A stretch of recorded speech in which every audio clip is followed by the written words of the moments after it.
Good evening, everyone. Tonight is Monday, September 23rd at 7 p.m. I'd like to welcome everyone to Londonderry Town Council meeting. If everyone can please rise and remain standing. We'll do the pledge. I pledge allegiance to the flag of the United States of America and to the republic for which it stands, one nation, under God, indivisible, with liberty and justice for all. If you could please remain standing. It's been a lot of pretty serious accidents in our community, and I'd like to remember those that have recently lost their lives in those accidents. I ask that you please drive mindfully, because not only are you jeopardizing yourself, you're putting our first responders in harm's way, and we'll take a moment of silence for those who have passed through accidents recently. Please be seated. All right, folks. Again, good evening. From my understanding, we have quite a few people in the back. For those who are at home, from the fire department. Chief Butler, are you present? Can you come up to the podium, please? So, first call after a call to order, we have a tradition here at the Londonderry Council to recognize those who are new to our police and fire departments and other agencies. So, Chief, with that, I'll turn it over to you. They say nobody turns out like the fire department. Jeez. Good evening, leadership. Thank you very much. We love this tradition. We like getting the new hires in front of you so that the community can see them and kind of put a face to the name. So we have a lot of new hires, and what we decided to do is draw the line from the new hires that I've hired on down. And so they're not all here, but we'd be here all night if I had them all behind me. So the first one, if you could just step forward, Sean Covell. So Sean Covell comes to us from Litchfield Fire. Come on up, Sean. Come on up, buddy. Come on up, buddy. The people need to see you. The people need to see you. So Sean comes to us from Litchfield, was a member of the Litchfield Fire Department. He's also the fire department's licensed electrician, which always comes in handy when one of the members are doing a renovation. So incredibly positive member, assigned to Battalion 1 under Chief Jeremy Magoo. And I had got a call from Chief Frank Freitzel when Sean was going through the hiring process. And he said nothing but great things about Sean, encouraged us to hire him, and he hasn't disappointed. So firefighter on probation, Sean Covell, Battalion 1. Oh, don't go anywhere. Stay up there. Stay right there. Pray for a call. Hey, saved by the bell, right? No. All right, so the next one is firefighter Garrett Gelano. Garrett, come on up, brother.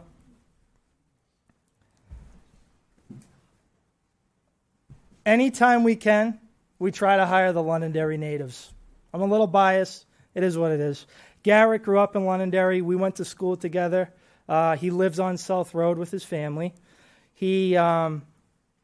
All he ever wanted to do was be a Londonderry firefighter. But at the time, years ago when he first tried out, it didn't work out in his favor. And he took another job at a different department and circled back to Londonderry Fire as the organization he always wanted to be a part of. We gave him an opportunity, and we are so lucky to have him because he's doing awesome things. Like Sean, Garrett is also in the trades and owns his own welding company. And I'd be lying to say if I haven't employed Garrett at the farm to do some welding over at October Farm, but he does great work on that side of the house and on the fire side of the house. Again, Londonderry native and also assigned to Battalion 1. So, Garrett Gelano. Chief Butler. Where's what? Hey, Dave, Chief. you like this one? How many are you introducing tonight? I only got a couple more. You want to call them up and we'll hold our round of applause till the end, or do you want to? No, let's give them their due. Let's give them that round of applause. Give them their due. Let's do it. All right, the next one. Dave Wally will be be appreciating this one and happens to know his father from a different career over in Salem. But firefighter on probation, Jackson Sorensen, the tall guy over here in the back. So yes, Aww. yes, Jackson does look young. We know that the male's brain is still actively developing until the age of 25. Would you say 45? It's 25, but I mine's still Most going. women would say 45. Yeah, I know. How old are you, buddy? 19. 19 years old, and he is working for the town of Londonderry, Salem Blue Devil native. We're not going to hold it against him that he's a Blue Devil. Just kidding. I do actually hold it against him. Coach Slater, where you at? Concrete industry before he came to the fireside. So you can appreciate lugging concrete for him. He's got a work ethic. I liked him, so we hired him. So Jackson is assigned Because to he met the Battalion 3. qualifications. He does meet the qualifications, most importantly. And he's doing a great job. So firefighter Jackson Sorensen.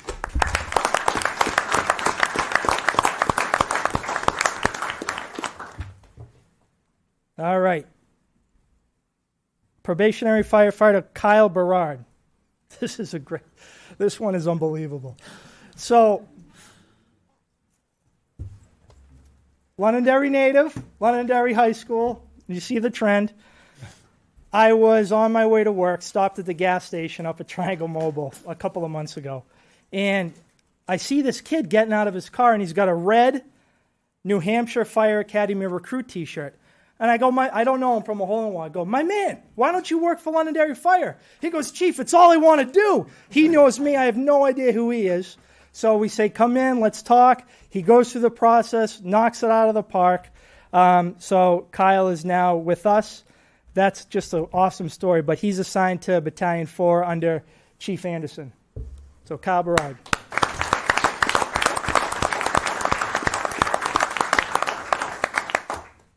Now, two of my dispatchers, Matt Lemire. TCO Matt Lemire lives in Londonderry, not a native, but lives in Londonderry in your neighborhood, John. He is a baseball umpire, and an awesome observation I made was on September 11th at our ceremony. As I was preparing my remarks in my office, I saw Matt come by with his two children. And so I thought that was really cool. So I asked him afterwards in a conversation in my office. I said, my man, I saw you brought your kids. That's awesome. He goes, Chief, I feel like I'm a part of a family at Londonderry Fire.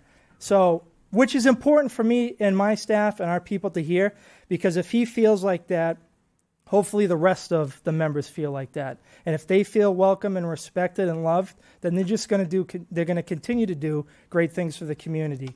So TCO, Matt Lemire.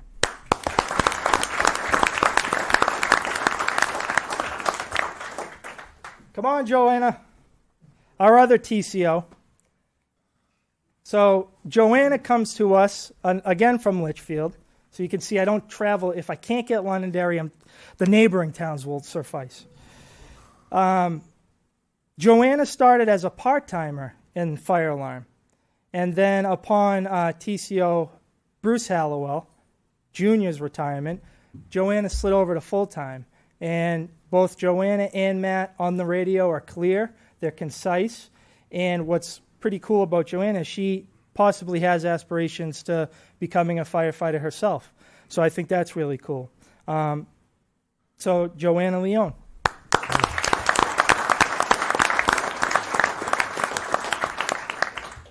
So the next four that I'm going to introduce, they are part of Warrant Article 15. And for those that don't know, these are the members that the community at almost 70% voted to add staffing to the fire department. So these are these members now. So firefighter Paris Chartrand. Paris, come on up. I think one of my commitments in my report that the TM had us put out for the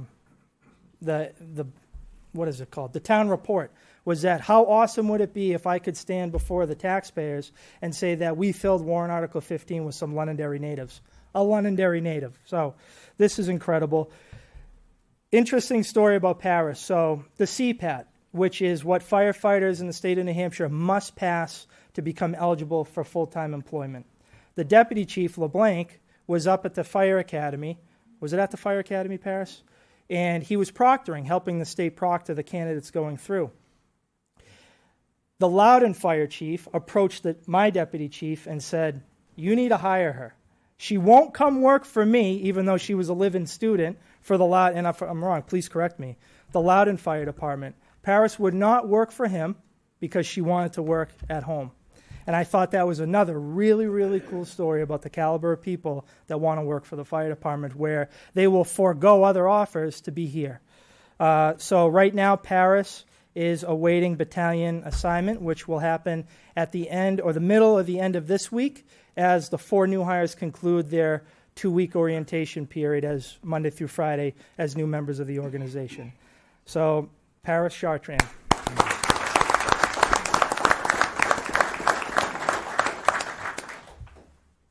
Adrian, come on up.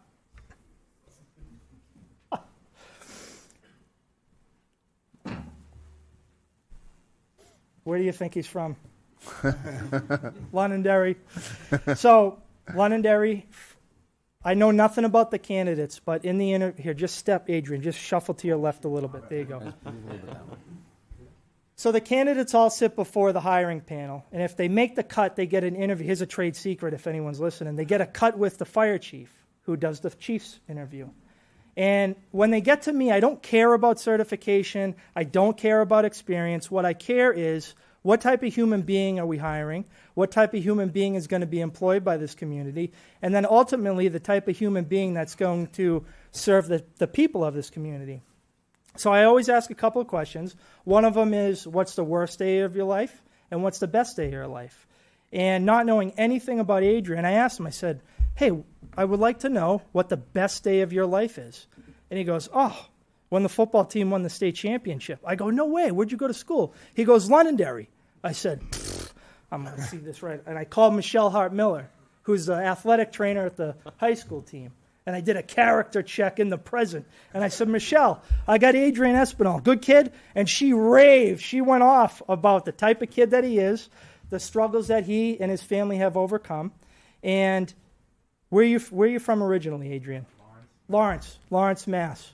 Mother wants a better life for him and his brother. Does everything in her power that she can to move to this community. Adrian lives up on Mountain Home Estates on Fieldstone Drive. So we did something kind of special. We thought it would go a long way. We invited Adrian's mother to the fire department when he signed his conditional offer. And it meant the world to her. And we wanted to show her that she did a great job with those sacrifices and challenge to put the man in front of you today that's going to give back to the community that helped raise him. So, again, awaiting battalion assignment. This will come at the end of this week. Adrian Espinal.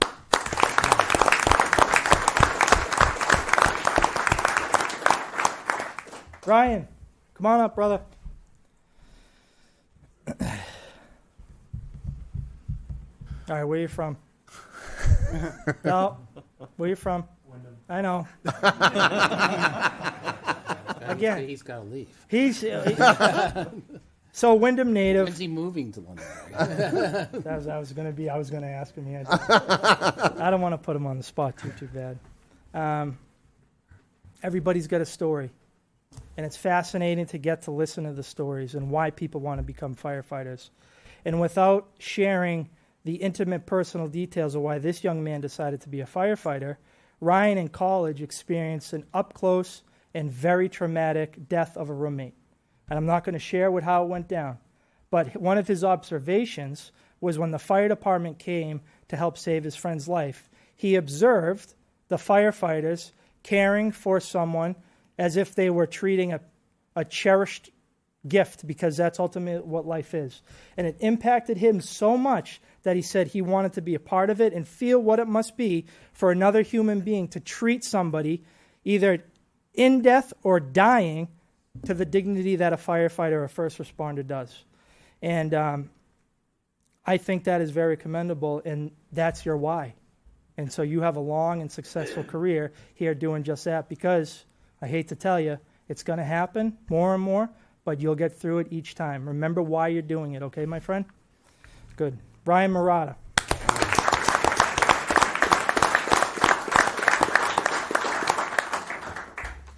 All right, Patrick McNamara.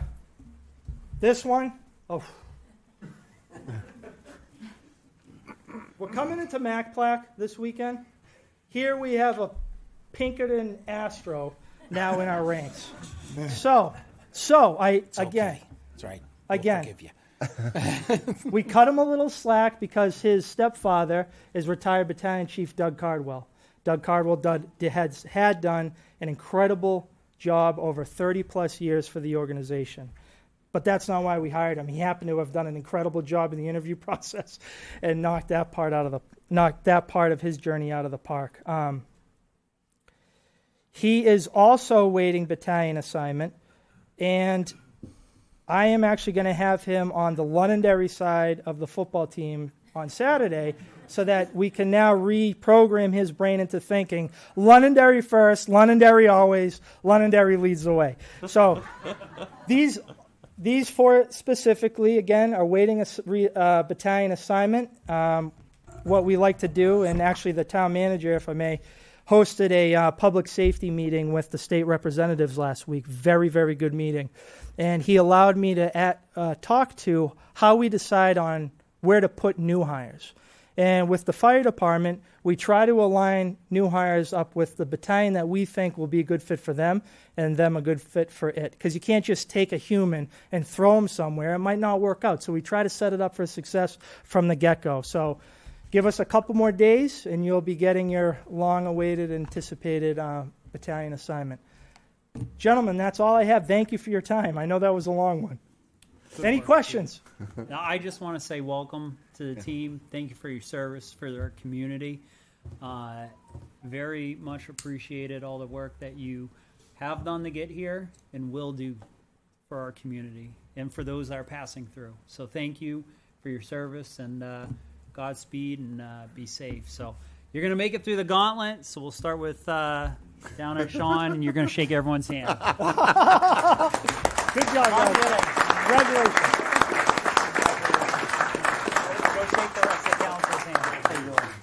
Congratulations. Congrats. Congratulations. I grew up. Congratulations.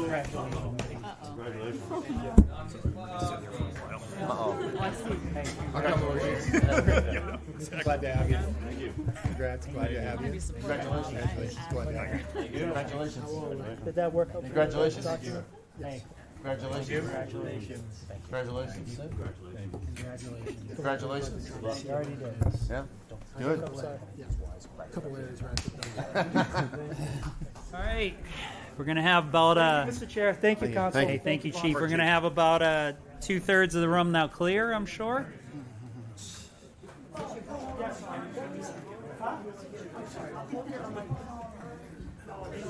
They don't want to stay and see government in action? I know, it's a lot of fun. Give them a quick minute if you guys want to leave. All right, so at this time, I'm going to open up with public comment.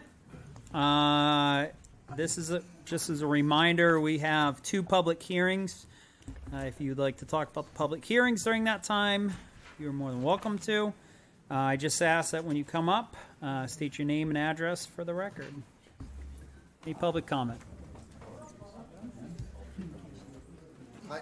Good evening. Hi, my name is Jason Latwell. I live at 72 West Road in Londonderry. Hey, how are you? I'm a little sick, so getting better.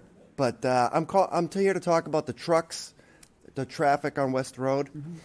I live like on a hill, and every like 4th truck that drives by, they use their Jake brake, and it just shakes my whole house all the way down the road. Speeding trucks, I called last week. They had a detail put on West Road. It was on the sharpest turn on West Road, so they didn't catch any speeding trucks. They should have parked on a straightaway. This morning, before 7 a.m., there was 3 18-wheeler trucks that drive by my house, and that's every day, Monday through Friday, coming from helical drilling and blasting. And the police chief has sent them a letter. They never responded. So the traffic, something needs to happen with the traffic on West Road. Motorcycle speeding, cars speeding. right now, there's another sign for the speed posted at the end of West Road. Doesn't stop anybody. So I don't know if the speed limit can be dropped to 25, if that would help. When they're coming the other way, going up the hill, they downshift right in front of my house because they're not going fast enough so they can accelerate more, and their engines rev up. It's just loud. It's a residential area. We got commercial traffic over on the Hudson side, and then we're stuck in the middle. So that's all I have to say. Thank you for your time. Thanks. Chief, didn't we put the trailer out there for speed? It's out there right now.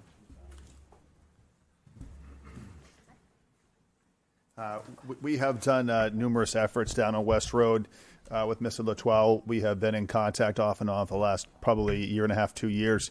It's an ongoing challenge in that part of the town, as you're all well aware. There's a lot of business and residential. Continental is one of the largest businesses down there. They've been extremely understanding of the residents' complaints. They do their best when I'm being told of what you have seen, that they divert and encourage others to go. We've had this similar complaint at traffic safety meetings with Wiley Hill Road as well. For example, water trucks and so on. I can tell you folks, as the town council and leadership, this is the same issue that we deal with everywhere else in town. When the residents call, we react, we respond, we do the best that we can, given what we have to deal with for that time frame and the speeding issues. To answer your question, sir, we do have a speed trailer.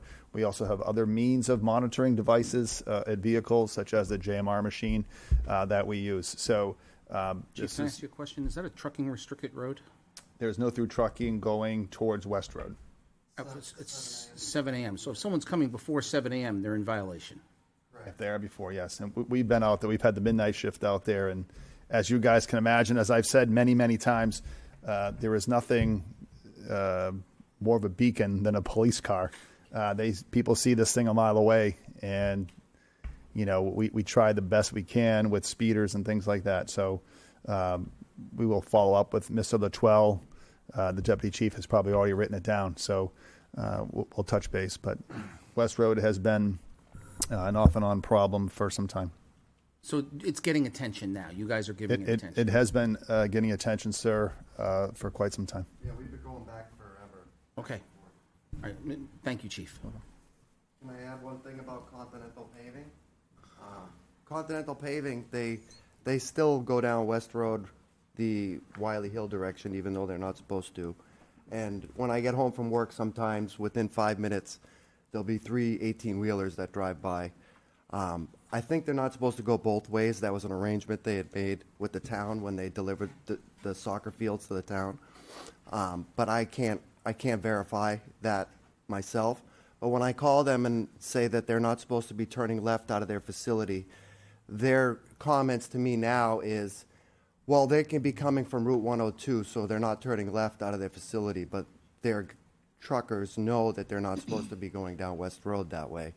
And it's like I'm beating my head against the wall because I know they're a big company, and I'm just a little house on West Road.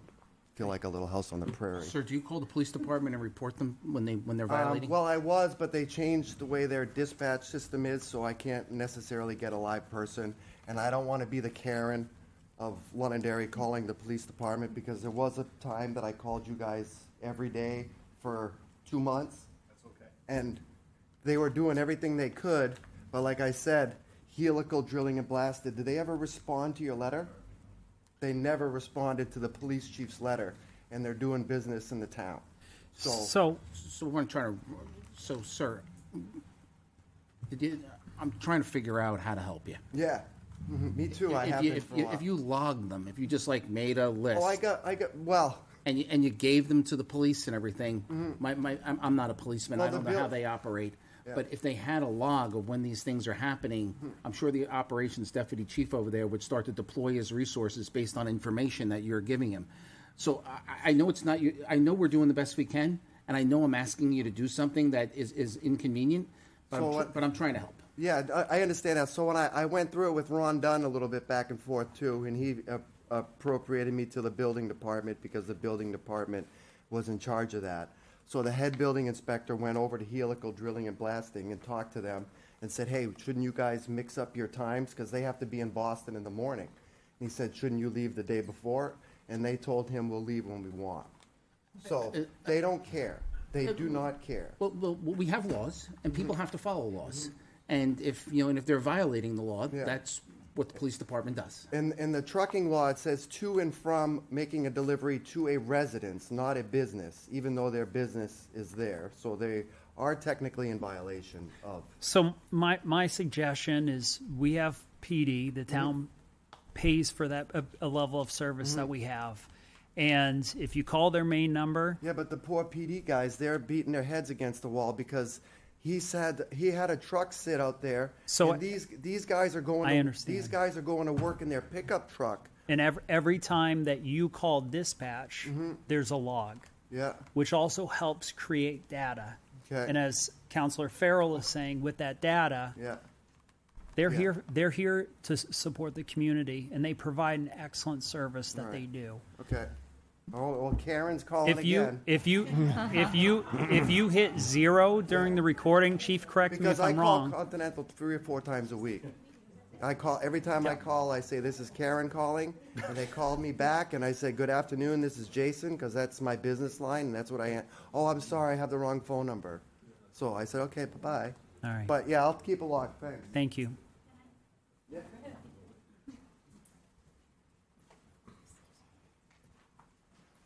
Hi, my name is Carrie Da Silvera, and I live on West Road also. And I have been there 38 years. My kids grew up in Londonderry. They graduated from Londonderry schools. And I'm a happy camper here, so I'm not going anywhere. But I'm just here to ask, okay, the representatives of the town of Londonderry to help me or help us with the speed limit, with the speed. If there is so much, I'm not talking just about the traffic. I understand we now live in a very, on West Road, which is a lot of traffic, but I'm asking about the speed. These people go, and I mean in general, I'm not just speaking of the truck company, but in general, they go 60 miles per hour. I have on my Ring camera, you don't even see them. And at nighttime, the Ring camera wakes me up because they go so fast that it picks it up and picks up the light of the trucks or anybody. Motorcycles, it's traffic in general. But there has to be something that the representatives can do about the traffic in that road, about the speed limit. I did this couple of years ago. I called, and they did put one of those speed signs, like when you go by, it tells you your speed. That didn't really do anything. It didn't matter to the people speeding. And right now, at this point, my mailbox is across my house. So I have to walk every day to go pick up my mailbox. I don't know what time to do it anymore because I was waiting too late in the evening, 7, 8 o'clock. I'm afraid of the bears now. I won't go. At any time of the day, I'm afraid to cross the street to get my mail or also get out of my driveway. It takes me forever because there's just traffic going back fast. It is very dangerous. So- And I speak for the whole West Road, the children of West Road. Right now, there's a new family next to my home that they have children. And I mean, it is our responsibility, all of us, as citizens and people who run the city, the town, I'm sorry, to do something about the safety, my safety, and the safety of the rest of the people there. Thank you. Thank you. Mike, so being that we have on our agenda later on a public hearing regarding ordinance 2024-10, the amendments to the Municipal Code Title II, Traffic Safety Code, Speed Limit and Trucking Regulations, can there be amendments made to that and added? Because, correct me if I'm wrong, the council can adjust that, correct? Yes, you can. I would suggest it may not be a best practice to add roads to this list that were not noticed as part of the first reading, but I think, yes, the answer is amendments can be made. But West Road is already 30 miles an hour, right? Not according to this. Is it 30 or 35? I think it's a 35, to be honest. Okay. 35. I mean, Mr. Chair, that's something that we could easily process as a separate amendment.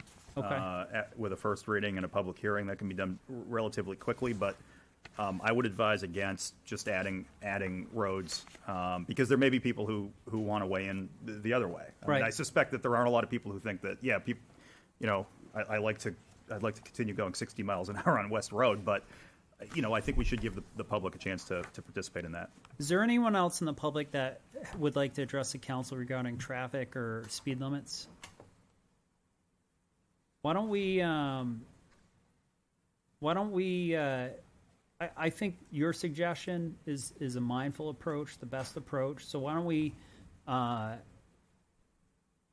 we deliberate as a council and then, direct you to notice, first hearing and public hearing and stuff? Yeah, I think for an that amendment? Correct. I mean, I think that if the council's comfortable proceeding with the Gilchrist amendment, that's been pending for a while, and I think it probably makes sense to get that done tonight so Yep. that we can post Gilchrist. Yep. But yeah, I think with the council's consensus, I can notice it as I'll put it on for a first reading at the next meeting, notice it publicly, and then we can do the public hearing in October. Council good with that? Sounds good. And I'll phrase it in a way that it's not just to make the amendments, that it's to look at other potential options as well. Sean? I want to be very careful as much as I empathize with what's going on in West Road. I think this comes into, and I'm glad the Master Plan Committee is talking tonight, but we hear frequently complaints from many roads in town. And if we start making adjustments, we don't know what it can happen to the next road over. We've got to be really thoughtful of how we do these roads in town, and I'd rather get it right and address everybody in town's problems with traffic. There's all kinds all over the place. And I think seeing the results of some of the preliminary results of the survey for the Master Plan Committee, it's good to have the entire town weigh in on this, because this is a town-wide problem, and we've got to make sure we provide a town-wide solution. So, a couple elections ago, we had a proposed town-wide speed limit adjustment to 30 miles an hour. And correct me if I'm wrong, that was voted down. That was voted down. Yeah. What you have to keep in mind here is that, if you decide, in order for the police to be able to do their job properly, they should have one speed limit in town for them to be able to do enforcement correctly. They can't control the state roads, but we can control the other 172 miles. Then it's easy for them to enforce it. They don't have to say, am I in a 35, and I am in a 40, am I in a 25? They know what it is. And keeping in mind that we get no revenue from writing speeding tickets. So it enables them to be in a position to educate and to teach people. So I take your point very well. If we don't give them the right set of tools and continue to make it confusing, we're not going to improve the service. So I agree. I agree with that as well. So, Mike, we'll let's table this and maybe have it as a further discussion on the council. Yeah. That makes sense. Okay. All right. Thank you. All right, folks, we're still in public comment. Hi, Tina Valentine, 31 Mountain Home Road. Here to discuss the proposed short-term rental ordinance. So I'm here today to say that I am in favor of it. So as a neighbor to an existing short-term rental, I think this ordinance will help to alleviate some of the issues we've had over the last about year and a half or so. Some of the issues, we had guest trespassing on private property, late night disturbances, increased traffic on a narrow cul-de-sac road, and just in general disruption to the neighborhood. So regarding the ordinance, I do have a couple of suggestions to offer up. One being to add a maximum occupancy limit. This will prevent a party house environment and avoid large gatherings in, just this one location. I would suggest 10 guests per property. The second would be a fee, a registration fee, or renewal fee that's done yearly.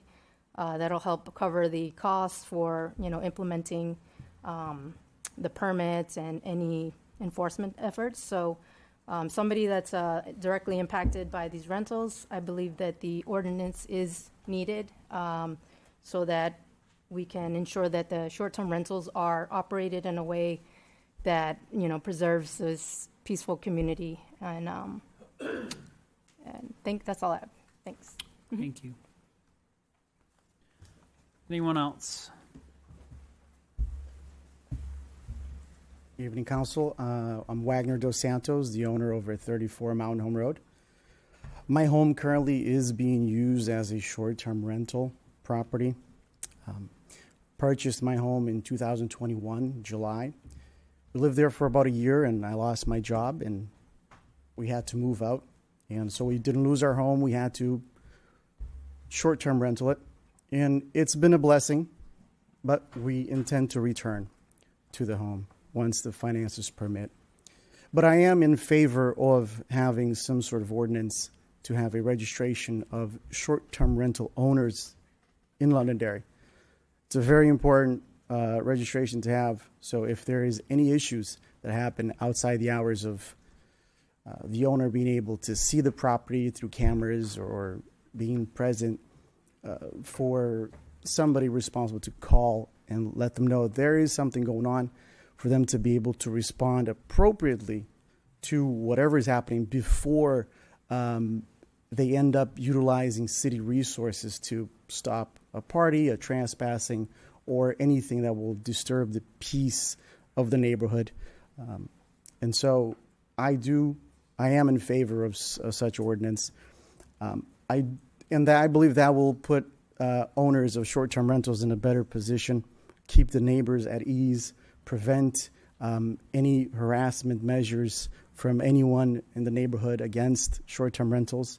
And yes, that's what I have to say. Thank you. Anyone else for public comment?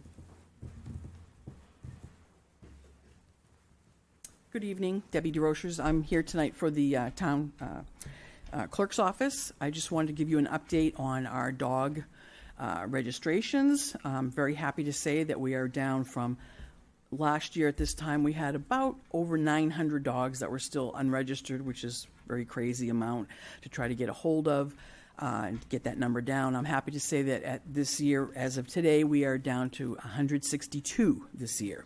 So as of today, if someone came in and they had a dog that was under civil forfeiture, they would be paying about $39 per dog. So we don't like taking the money. We don't want to take the money, but we have to according to the state laws.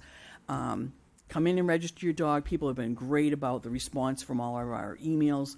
The town clerk's office, as well as myself and police department, Dave, our animal control dog officer, he has been working really hard to get this number down also. It makes it easier on everybody if you just register your dog. $7, $10, $3 for senior citizens per year, every April. Come on down and do it. We don't want to have to do forfeiture, legal action, which is the last thing we want to do. It doesn't help anybody. Let's just get those dogs done and make it easy. So, thank you. Thank you.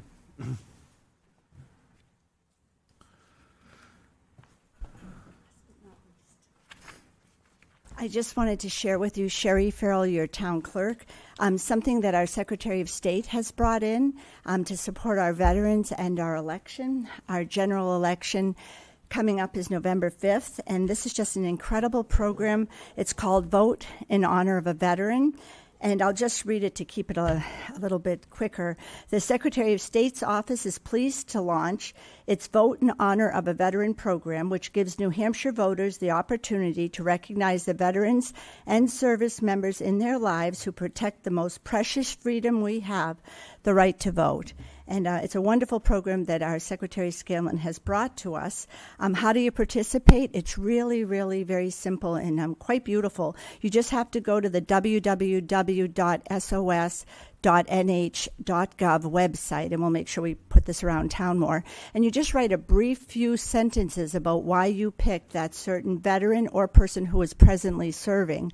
And then our Secretary of State's office sends you this beautiful Vote in Honor of a Veteran pin, which is, it's really a beautiful pin that not to wear all the time, but on Election Day, November 5th. And I think it would be phenomenal if in our town we saw hundreds of these just all around as voters were coming in to vote. And you can vote for someone more than once. And again, it's a beautiful pin. It was actually designed by a Navy veteran that gave his time to do this. There's so many people in this room that are deserving of this honor. I chose to do my first one on Chairman Franz. I know him well, and I know he served as a Marine for all of us. He served in combat, and it was an honor to write. And I could go on and on about his service above self, and so many of you in this room honor that. But so, Chad, I'll be wearing this in honor of you on Election Day, November 5th. So please go to the Secretary of State's website. Think of people you know, love, your neighbor that has served, and let's have a sea of these around on Election Day. Thank you. Can I give you a hug? I'm a hugger. No.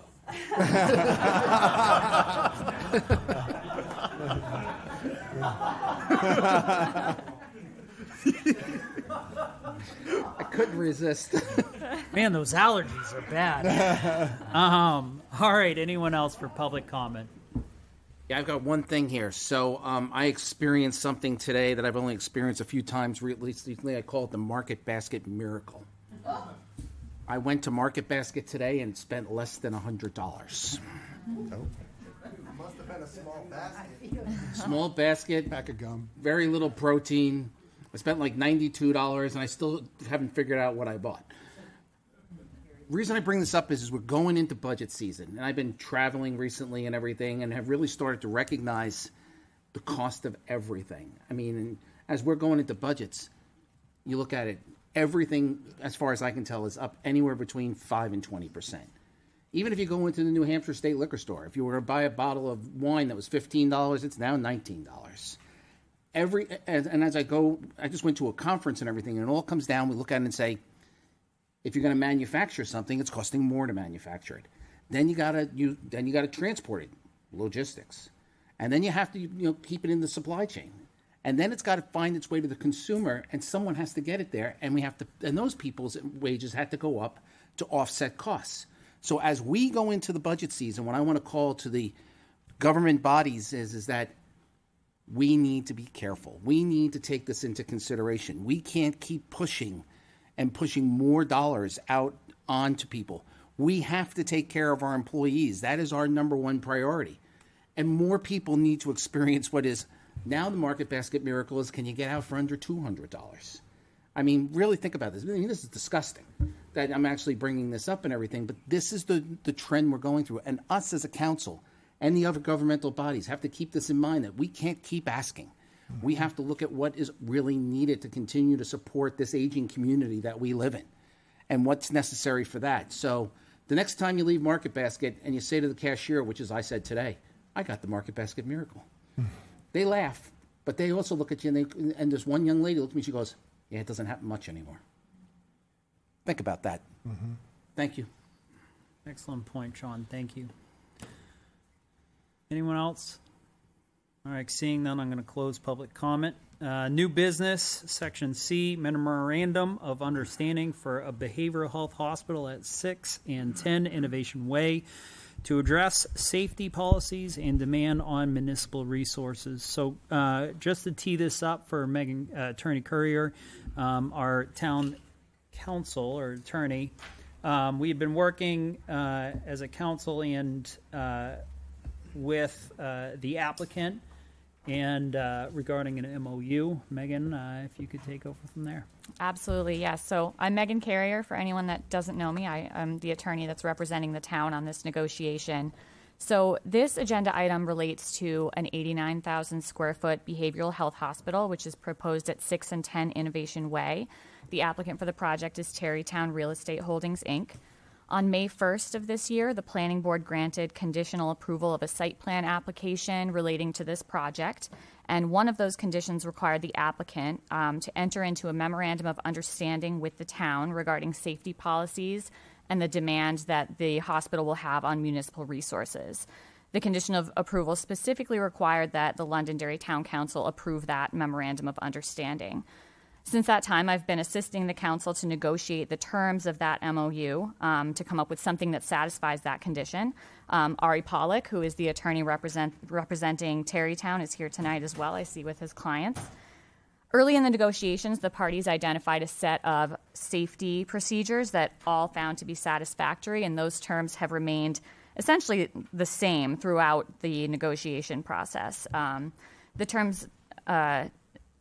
The bulk of the negotiations have been aimed at identifying and assessing the demand that the hospital is expected to have on the town's municipal resources, with a specific focus on police and emergency services. And throughout that process, the town has made an effort to support any monetary proposal with the research and data that it has been able to uncover. The parties exchanged a number of drafts of the MOU reflecting various approaches to addressing this municipal resources issue. 3 drafts have been exchanged since last Thursday, September 19th. Specifically on the 19th, Terrytown proposed a version of the MOU which incorporated a payment of $4 million to be paid prior to the certificate of occupancy. The MOU reflected the payment would be allocated by the town council to its municipal departments in its judgment and for the best interests of the town. On the 21st, the council authorized me to send Terrytown's attorney a revised version of the agreement, which retains that $4 million payment and added a requirement that beginning 4 years after the issuance of the CO, the parties would conduct an annual review intended to essentially balance tax revenues against the demand on the hospital. Obviously, if the costs associated with the demand exceeded the tax revenues, an additional payment would be owed, and if it didn't, then no payment would be owed.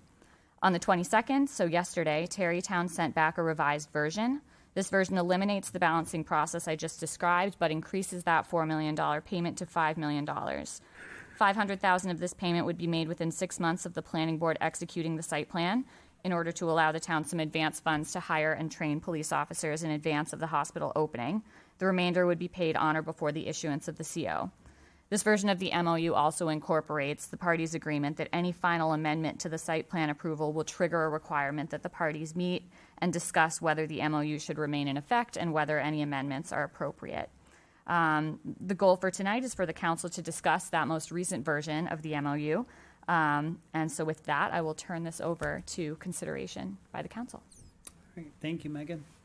So for clarification purposes, the most recent series of negotiations, there was a $4 million proposal from the applicant to the council. The council countered agreeing with $4 million, but have a reevaluation.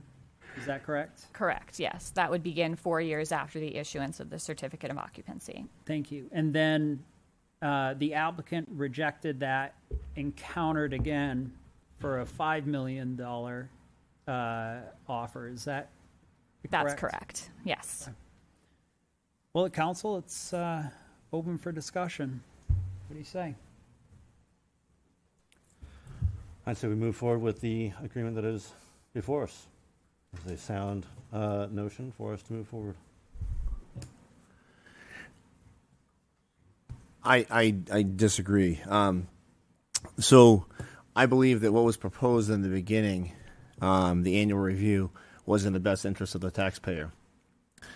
I think the current agreement that we're looking at is not in the best interest of the Londonderry taxpayer.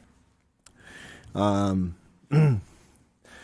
$5 million even with interest and other investments that Justin would be able to get us, the money would probably run out in year 6 or year 7. So the taxpayer's on the hook after that. The tax revenue that would be generated would not offset the expenses. So I do not believe that this current agreement is in the best interest of the taxpayer in Londonderry. Okay. Any other comment from the council? I would say I agree with Ron. Without those protections in place for the Londonderry taxpayer, the liability of the town is just too great of something for me to feel comfortable going forward with. Ron? I think you have to step back and look in what the laws of the state are and the process that was followed. The organization came here to this council and asked for a rezoning. Rezoning was voted on and granted by this council. They then followed the law, went to the planning board, followed the process, and have an approved plan with only one conditional piece. In good faith and in reasonable negotiations, we went back and forth.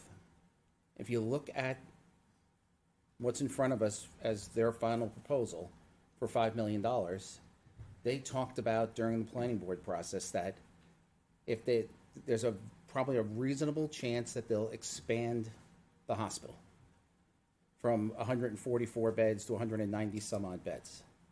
Written into this agreement is that we would revisit this MOU.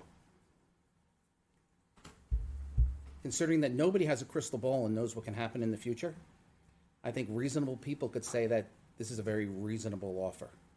I think you also have to step back and say these kinds of facilities are around the country and nobody has this kind of protection for their community at all. I think the protection that we're offering the community far surpasses anyone else in the country. Mm-hmm. So to say that we're not doing this in the best interest of the Londonderry taxpayers, that's just not completely true. We have done what's in the best interest of the Londonderry taxpayers.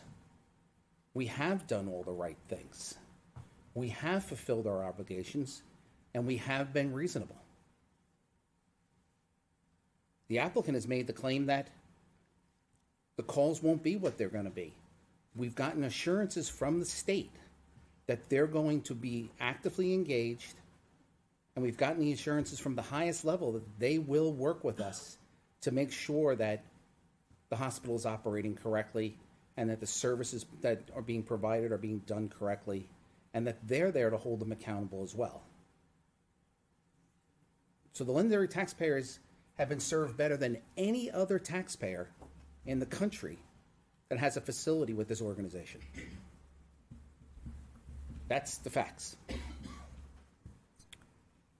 Thank you, Councillor Farrell. So, if I recall correctly, when we did the zoning amendment to the ordinance, hospital was defined but not permitted. And what we did was we added hospital as a permitted use for the Gateway Business District. And from my understanding and my belief, that is all that the council did. The HHS deputy commissioner was here and told us what the facility was going to be. I understand that. We knew exactly what it was going to be.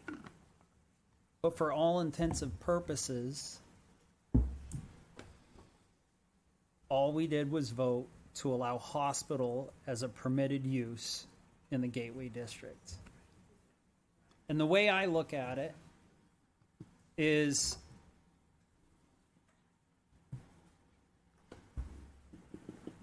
I put a lot of thought into this. And when you look at a call, and I did ask what a run card was from the PD, and I asked how staffing works. I'm sorry, from fire, and I asked how staffing works for the PD with their shifts and schedule, and the policies that are in place. If there was a call the policy would be to send 2 police units. Say there's a medical call. So we're saying Medic 3 from Central, which is a 2-person company, would go up to that call. An engine company of 3 would go to that call as well. So that's 5 people just from fire alone. 2 units from PD. A battalion chief, depending on the level of severity of the call, if it's Charlie, Delta, Echo, or whatever. A shift supervisor, so we're talking 9. What if there's a situation that there's 2 patients? We'd have Medic 4 come from Central, leaving North Station empty, Central Station empty, depending on mutual aid. I'm aware that there are always, not always, that there are often contemporaneous calls going on at one time. So say that situation where there's 9 or 11 first responders on that scene, and another call comes in, CPR in progress. We're taking Station 2, who has 3, manning Medic 2, or their medic, to respond, as well as a mutual aid engine company. That's 2 calls.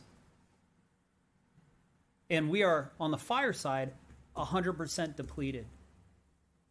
All companies in service.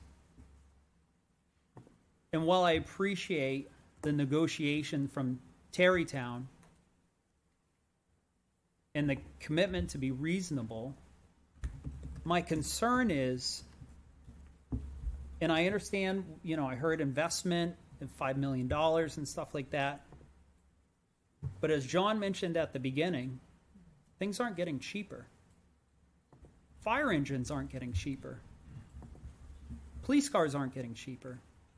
Personnel is not getting cheaper. Training isn't getting cheaper. And at the end of the day, where does that burden lie? And for me personally, I found solace, if that's the right word, or I found peace knowing that there was an option. And I understand if the build out happens, we would renegotiate an MOU. But we're talking a significant amount of beds.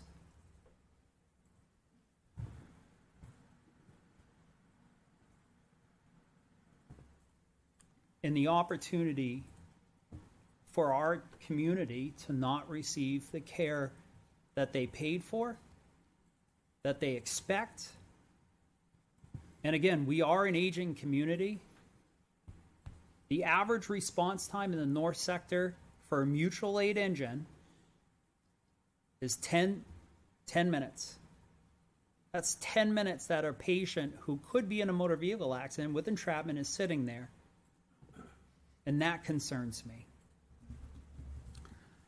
We're not supposed to get into operations of how things work. So why don't we ask the experts? Police Chief, why don't you tell us what you think?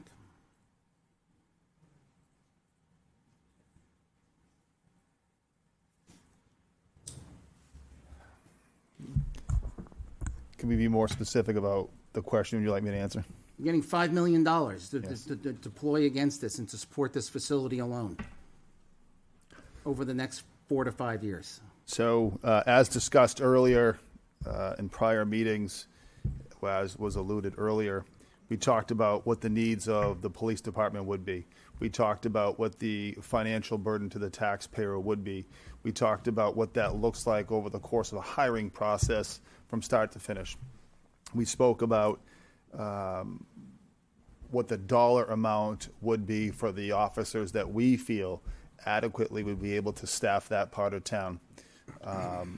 We provided, with the help of the finance director, the appropriate dollar amount that we feel would be a need. And it seems to me that these meetings have taken place. The funds have been discussed. As far as what I need, the need from the police department is 6. The dollar amounts that have been presented would cover, as discussed in these agreements. So anything beyond that time frame, I think, Counselor, you had mentioned by year 5 or 6. I didn't project out that far, but I know that Mr. Campbell would have that exact number. I believe that it would suffice for the police department side of the house for that. And again, I can't speak for LFD, but my side of the house, that would be fine. Let's hear from the fire chief. Keeping in mind, they're still going to pay taxes. Thank you very much.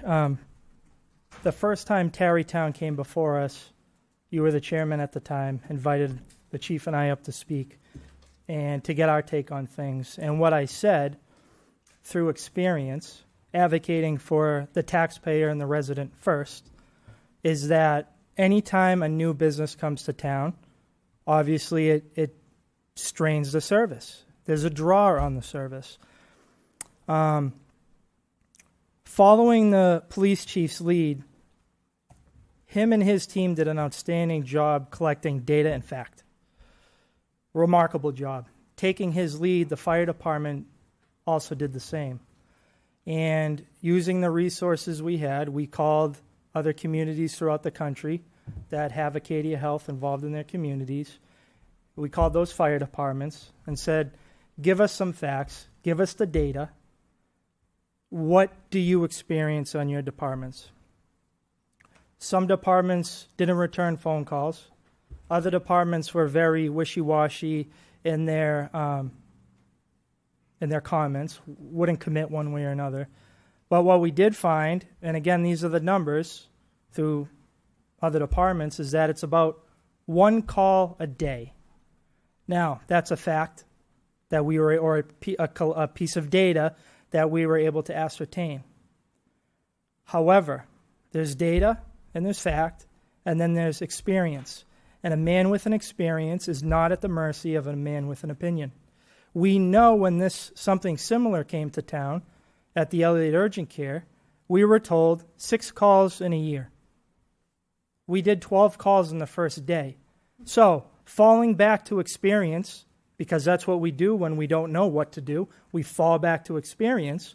Although we're being told 1 call, similar to us being told 6 calls that were exceeded in the first 24 hours of operation, it's reasonable to assume from my position that it will be more than the 1 call per day. I've seen it. My history and my experience in running back-to-back-to-back calls at Elliott has proved it. There's also no mechanism, and it would be very disingenuous and not truthful and not fair, quite frankly, if I came up here and just said, we need X amount of firefighters because, well, what's the delta? What's the why? There is no mechanism in place. I can just tell you what we found through our research, taking the police chief's lead, that it's 1 call a day. Experience tells me otherwise. And anyone else in this community that's been here for as long as the urgent care has been can speak to the same. And so that's what I would offer you. So the $5 million helps. Money always helps. And you knew exactly what kind of hospital was going in here after they met with the town council. Me personally? Yeah, it was presented that night, right? It was. Okay. Thank you, Chief. You're welcome. All right. Any further discussion from the council? So, I know it's not a public hearing. I'm asking for permission to speak. please, thank you. Thank you. I'm Ari Pollack. I'm an attorney at the Gallagher firm in Concord. I've been representing Tarrytown, the applicant, throughout this process, as was discussed by a number of speakers, and I won't belabor the point. We started at the zoning level. We went to the planning board on a site plan review, and we ended up with a condition of approval that required a memorandum of understanding on public safety. It was open book. We knew this was coming. We accepted the condition, and upon receiving that condition, we entered into negotiations with the town. We've had town councilors, the chief of police, the town attorney, all participating with us in these discussions. What we found as the conversation went forward is that the memorandum of understanding was based upon a series of assumptions, a series of what-ifs and hypotheticals about what this facility would look like and how it would behave in the town of Londonderry. We did our best to find data that related to other systems, other locations, other similar locations, other operations within New Hampshire. And frankly, my conclusion, I'm not speaking for others, but my conclusion was that it was very difficult to find direct comparisons, that you end up needing to understand the lived experience before you can figure out what the true needs would be. Services that every other taxpayer receives for the benefit of their taxes were essentially deemed to be insufficient because of the unique nature of this facility and because of the unknowns that related to this facility. We started searching for a way to bridge that gap, to provide comfort. Again, a multi-person participation over the course of multiple discussions, emails, drafts. You heard a summary of them tonight. This was a seriously labor-intensive effort, and it continued until this evening, frankly.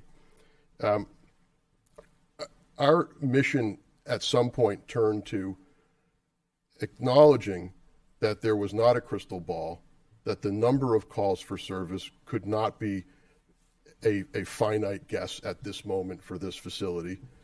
And what we instead decided to do was focus on giving the town and its experts, police and fire, emergency services, 911 support, the tools that they would need above and beyond our tax payment, which would be annual and significant, a for-profit enterprise, no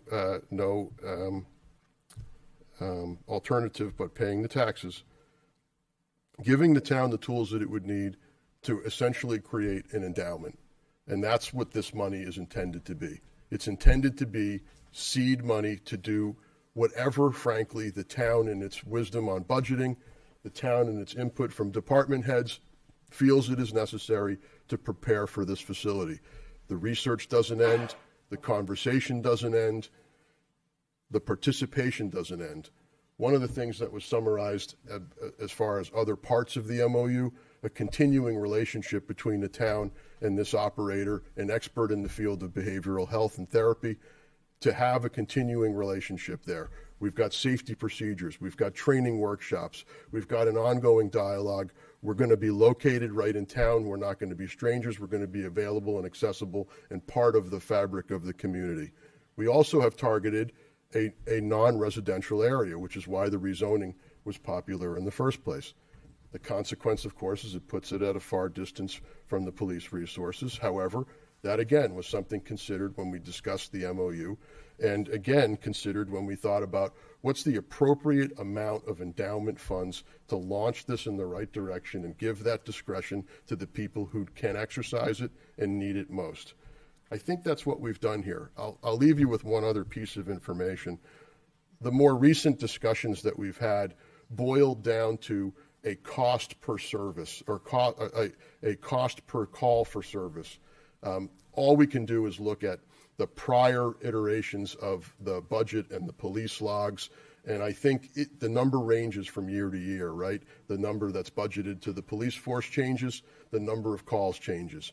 But over the last few years, there have been some number of hundreds of dollars associated with each call in terms of dividing budget by number. I think for this year, we were provided the number $350 per call. Maybe that holds, maybe that changes as the year rolls over.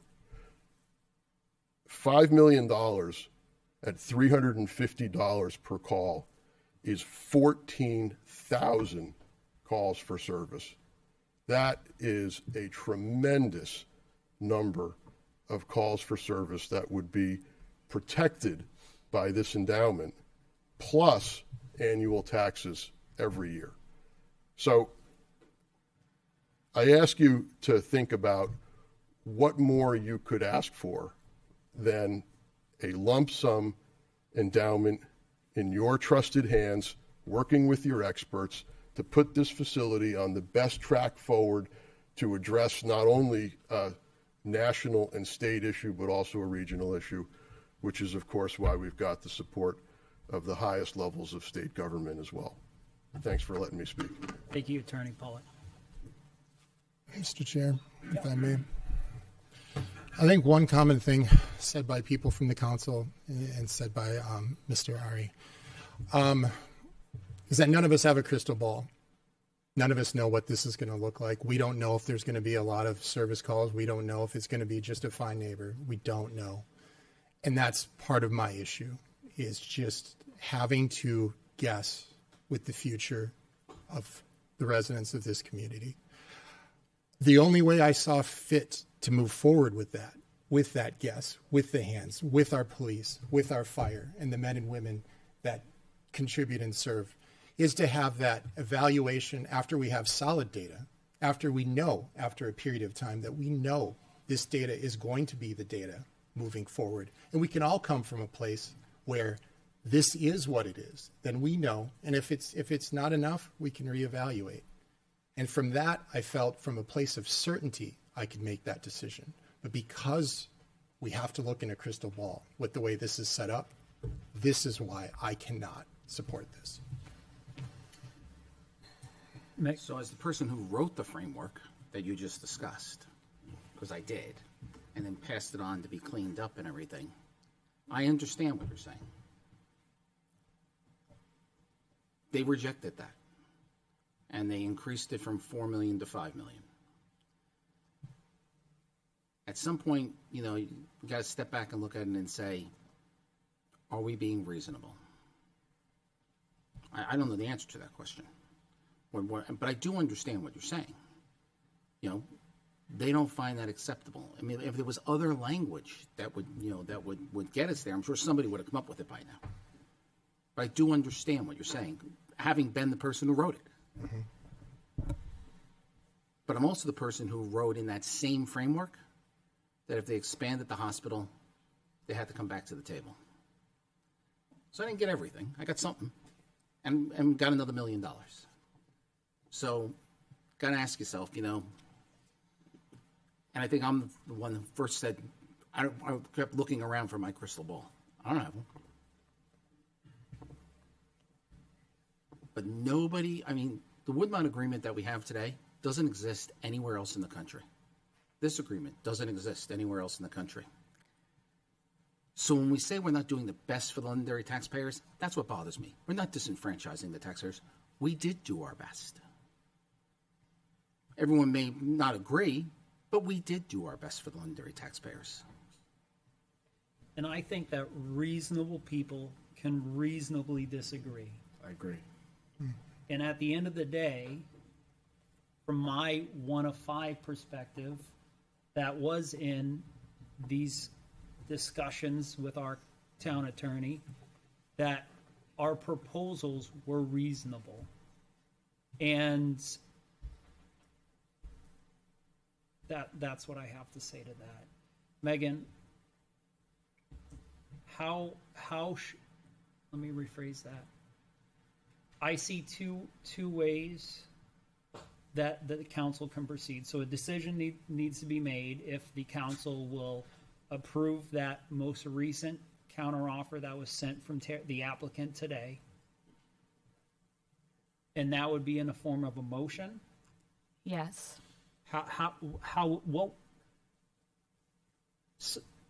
You either make a motion to deny or approve. So someone who's not in favor of the agreement can make a motion to deny.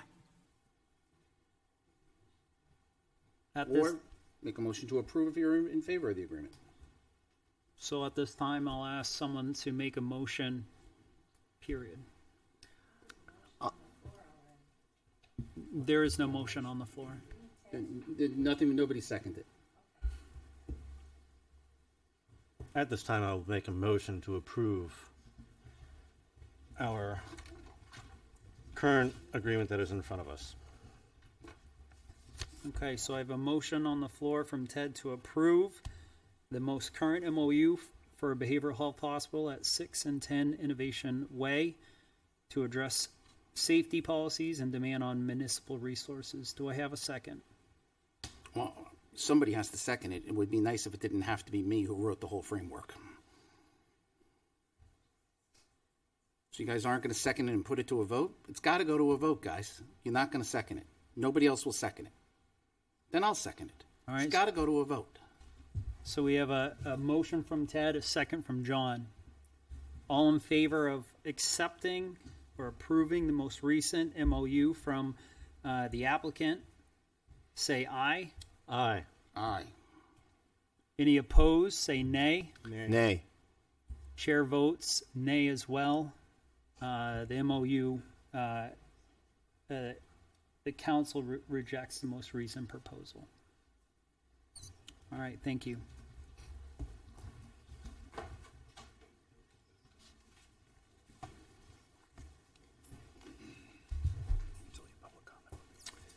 Reverend Morrison Meeting House Study Committee presentation. Derek and Larry, are you present?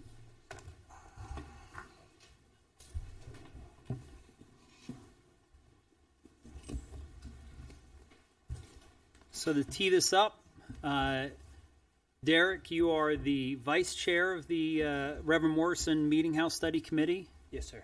And Larry is a member at large. Is that correct, sir? I'm a voting member. Voting member, thank you. So the council, just to back up a little bit, the council had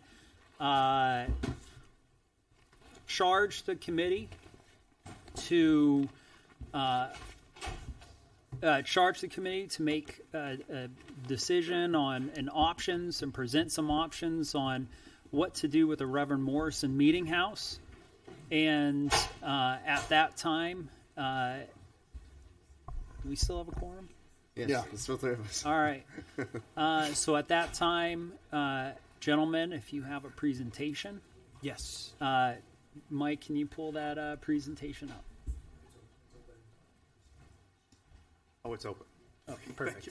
All right. So Derek, I'll turn it over to you and Larry for your presentation. All right. I appreciate it. Thank you very much. So as you had stated, we are looking into what is the best way to get the Reverend Morrison Meeting House back open to the public. It has taken us some time to get to the point that we are at, just due to some internal discussions back and forth. But we have finally, made our way through the mud, and we are finally at a point now where we can present at least something to you. And with that, we have some action items for now, and then some potential action items moving forward. So here on slide 1, it's really just what the meeting house is today, right? So it's keeping the town history. That is one of the biggest things we're looking at here. It's one of Londonderry's last true small town feeling places, right? And when I say that, it's right in the center of town. In the center of town, you have the old churches, you have all of our apple orchards, you have Max Apples, and you have this, right? So it is something that we all pride ourselves on here in the center of town, is with keeping industry out, right? On top of that, what we're trying to also showcase is the meeting house itself. It is not just a piece of our history, it is also a piece of our future. So having new generations come in, new families come in from outside of Londonderry, it's something that we want to show from a historical significant factor in keeping that moving forward. And we could move to the next slide. So with that being said, we have phase 1. Phase 1, we have the needs and actions. I do know that I have 15 minutes, so I am going to paraphrase. We have to understand the needs of town code. We have to understand the overall stability of the building, cost of renovations, cost of water diversion, as well as the potential need for a GM for the project. From that, you move over to our action items. Initial code inspection. We did have an informal meeting with the town to kind of present to us what their thoughts were of what they could see. And that is the biggest point to make, is what they can see. We took that information and decided that we needed to hire a structural engineer. We do understand that the town did have that done before by another entity, but the entity that we are looking at is somebody that is very well versed on post and beam, as well as historical buildings. So they are actually currently working on 3 individual town hall projects in New Hampshire. They go in and they look at the stability of the building, the safety, as well as the ADA compliant. Just due to the fact that it is a historical building, it does fall within some other realms of rules. Then we have step 2 of the process, which would be obtaining quotes for the renovation, obtaining quotes for water diversion, the need for quotes from a structural standpoint, and the potential need, again, to obtain a GM. That would all come after the meeting with the structural engineer. We need to have a true understanding of somebody getting in there and telling us what is really happening, and not a very overlapping cost projection on what is not truly known. Then step 3 in that would be to present our final findings to you guys again, and present, hopefully after that, present the town to vote. If we could go, oops, I apologize. No apology needed. Doing a great job on the presentation.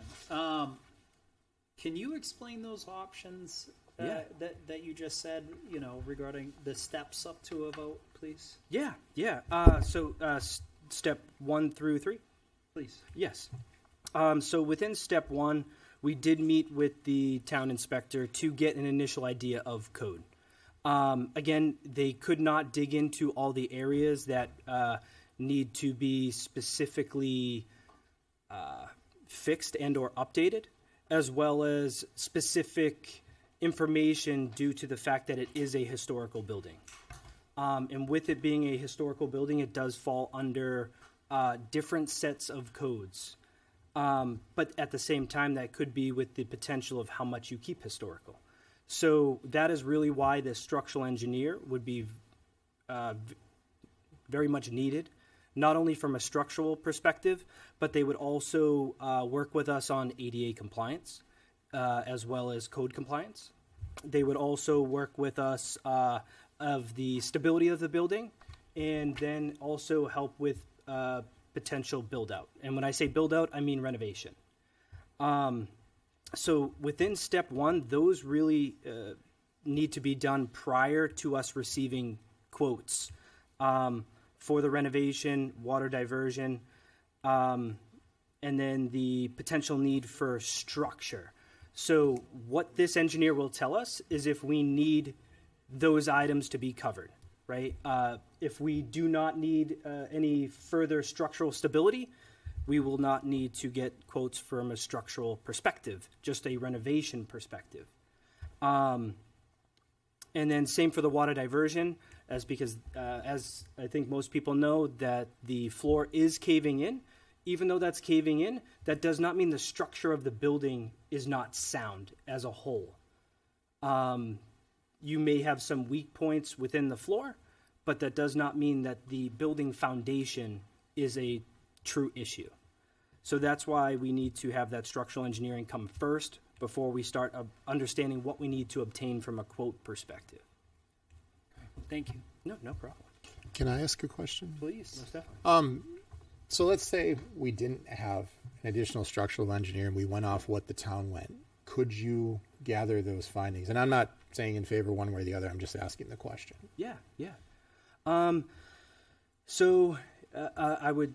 You're asking if we could go just based off of what we currently what have. The structural engineer analyzed. Yeah, if it's possible to go forward on with that. So they gave us a more high-level understanding of what was needed, not from a true structural standpoint. It was more of meeting current town code needs, as well as fixing the main floor and shoring up the building as a whole, but not from a true structural standpoint. And what we want to ensure is the structure sound enough to actually hold up the building, and ensure that it is even worthwhile to renovate, to fix all the issues that are currently happening inside. So we, within, I do have it further on within HVAC issues and plumbing issues, as well as the main hall floor, and the ensuring ADA compliance, right? So what we got from the original report was very, very much high level. They did not go to the nit-grit details of looking at the actual structure itself. It was more or less coming into the building, seeing the floor, looking at what needed to be done from an HVAC perspective, from an electrical perspective, from a fire perspective, and again, shoring up that floor. But we don't want to waste all of our taxpayer money. So it would truly be, in my opinion, necessary to get this piece done first, especially from somebody that is well-versed in this style of construction. And that's what we have come to as a consensus with the entire committee. And I'm not sure if you want to touch base on that as well. Yeah, there obviously was a lot of discussion and effort put into this project and getting us to this point, but some of the takeaways that I want to share with everybody have to do with things that we really didn't lose sight of. And public safety is number one. We want to make sure that moving forward long into the future, that the building is sound and that it can be operated safely for everybody involved. And that includes, structural considerations, accessibility, and environmental. And one of the things that we're acutely aware of is that now that the town has taken over management of this building and presumably will be responsible for what happens to it moving forward, we need to consider potential liability, both financial and legal, if anything happens to somebody that's using that building. So I think the consensus of our group is we don't want to cut corners. We want to make sure that we're dealing with a sound structure, that whatever we do, even if it's small steps in the first phase, that we do it in a way that's going to assure public safety and avoid any potential problems for the town. We also, are continue to talk about what an end state vision for the building would be, but I think generally our discussion has centered around it being what it was initially intended to be, a meeting house where people from the community can come together, to experience activities and that sort of thing. So one of the things we're very concerned about is taking a shortcut in the near term that might not contribute to the end state vision of the building and might have to be yanked and replaced. So we don't want to spend taxpayer dollars on a short-term fix that's going to be irrelevant as we move forward with later phases of the project. And we have experience with that as a town. 10 years ago, the floor was repaired. I believe the number came in at around $25,000 or $30,000. 10 years later, we have the same problem. So we wanted to take a longer view of things. And then in terms of the operation of the building, the Lions organization has been managing, whatever activities gone on inside that building up until recently.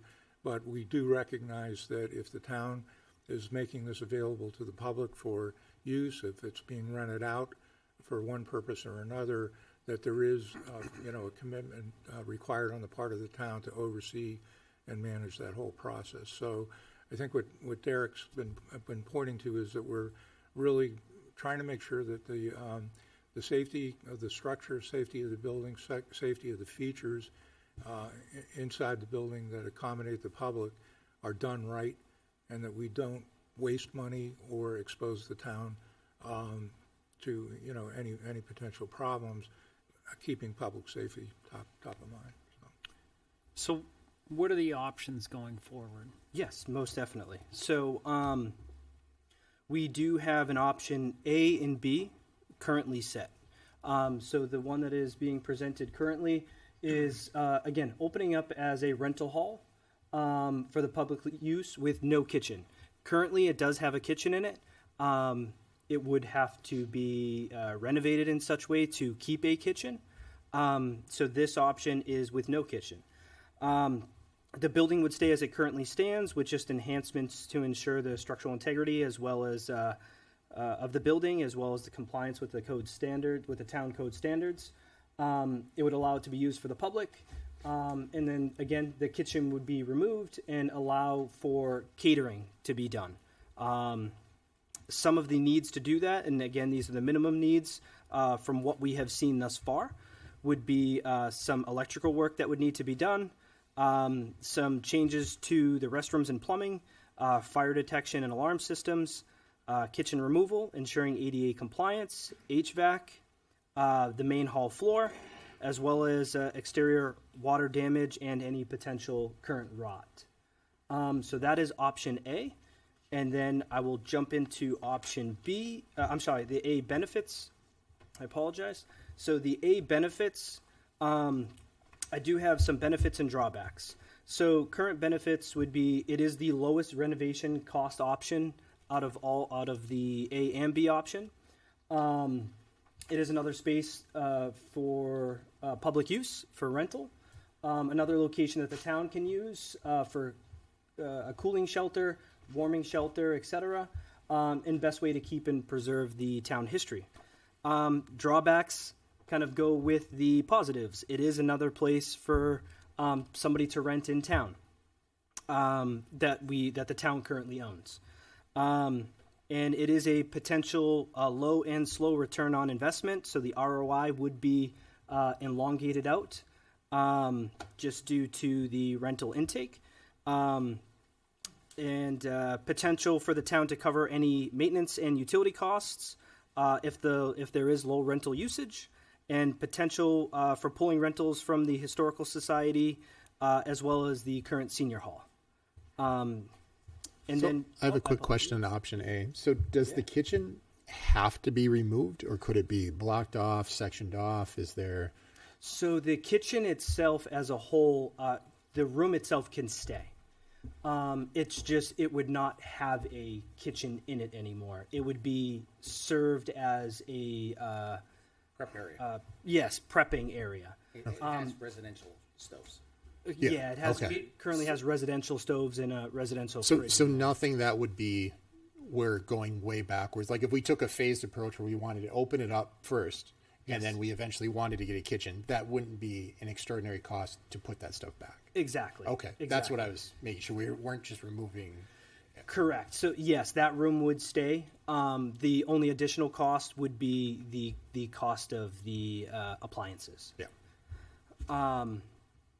And that actually is a good prompt for option B, which is a rental hall with the kitchen. So again, building would stay as it currently stands, just meeting current needs of town codes as well as structural integrity. The option would allow for the public to rent as before, but it would also include a kitchen.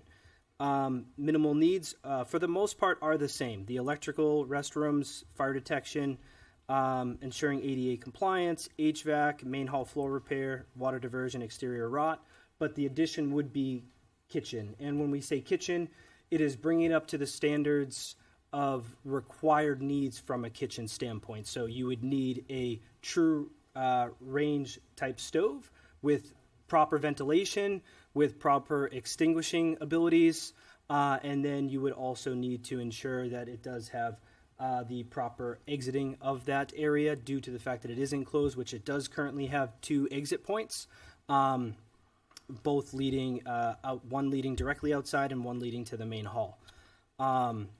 So that would be the biggest part of that, and then you would obviously have to have proper ventilation out of the building for that hood. And you're referring to a commercial grade kitchen that you might find in a restaurant. Correct. I have a question. Yes. What is the difference between these two options that you're presenting and what Mr. Wally had presented to us last year that were presented as options from our design consultant of basically exactly what you're presenting? Yes. So it is, for the most part, almost exactly the same, just due to the fact that we have been asked to phase out the project. Phase 1 is just getting it back open to the public. Phase 2, which I do have further on in the presentation as well, is not the full information of phase 2, but it sets the stage for phase 2, if that makes sense. I understand. So either way, either one of these will be a decently costly option as to be able to include ADA compliance, especially for bathrooms. We're going to most likely have to do quite a bit of renovation on the back or an addition onto the back to be able to properly suit those people to use this space. So Ted, the big difference between the two proposals is that the one we got from Weston and Sampson is more of a big bang approach and everything else, and really didn't take into consideration the grants that are available for buildings like this under ADA. So in the time that I've been speaking to them and everything else, using a phased approach, including going for grants, looking for donations and everything else, which is what it appears is happening across the state with all of these older buildings. So the big bang approach, no one's spending $3.2 million, like my Market Basket Miracle, right? So what they're saying is, it's like, hey, we want to take baby steps, put the building back in service. Maybe we can get a grant to like do the bathrooms. Maybe we can, there's certain things we can get grants for. We can't get historic grants because the building is beyond being registered as historic. But this, in some cases, some of these buildings are taking 10 years to renovate. What I'm hearing them say is we got to start somewhere. Okay. Yeah, Councilor, if I can just comment on that. I don't think we really know what needs to be done in terms of ADA compliance as an initial step. We're talking to a couple of organizations that would come in and do an evaluation of what we can do on a limited basis to move in the right direction from an ADA standpoint. But when I was part of the walkthrough that we did most recently, and there was some discussion about making some minor modifications to the bathrooms. There was more discussion about the entrance ramp coming into the building and the access points, but it was rather vague in terms of what exactly would need to be done. And I think part of what we would get out of the engagement with a structural engineer is to find out exactly what needs to be done in the short term and what the longer term vision might be in terms of full ADA compliance. So I can't tell you right now what needs to be done, and I don't think you can, Derek, in terms of specifically what needs to be done in those phased approaches to be compliant from that standpoint. Okay. But I would say that I would not foresee the need to do an expansion. What we're trying to do here is set it up with the current shell and really just work on what is existing within the current shell. No expansion perspective. And just to amplify that point, we're focusing on the first floor of the building only right now, understanding that as we move up in the building, more cost is going to be incurred. Of course. So walk me through slide 8, if you can, phase 1 estimated numbers. So yes, we have the two options, the rental hall, pop up, rental hall without a kitchen and the rental hall with a kitchen. We have the high, the low, the estimated yearly cost and potential revenue. Yes. So on the low ends, it's about $145,000 difference. Roughly. I'm a mathematician. Roughly.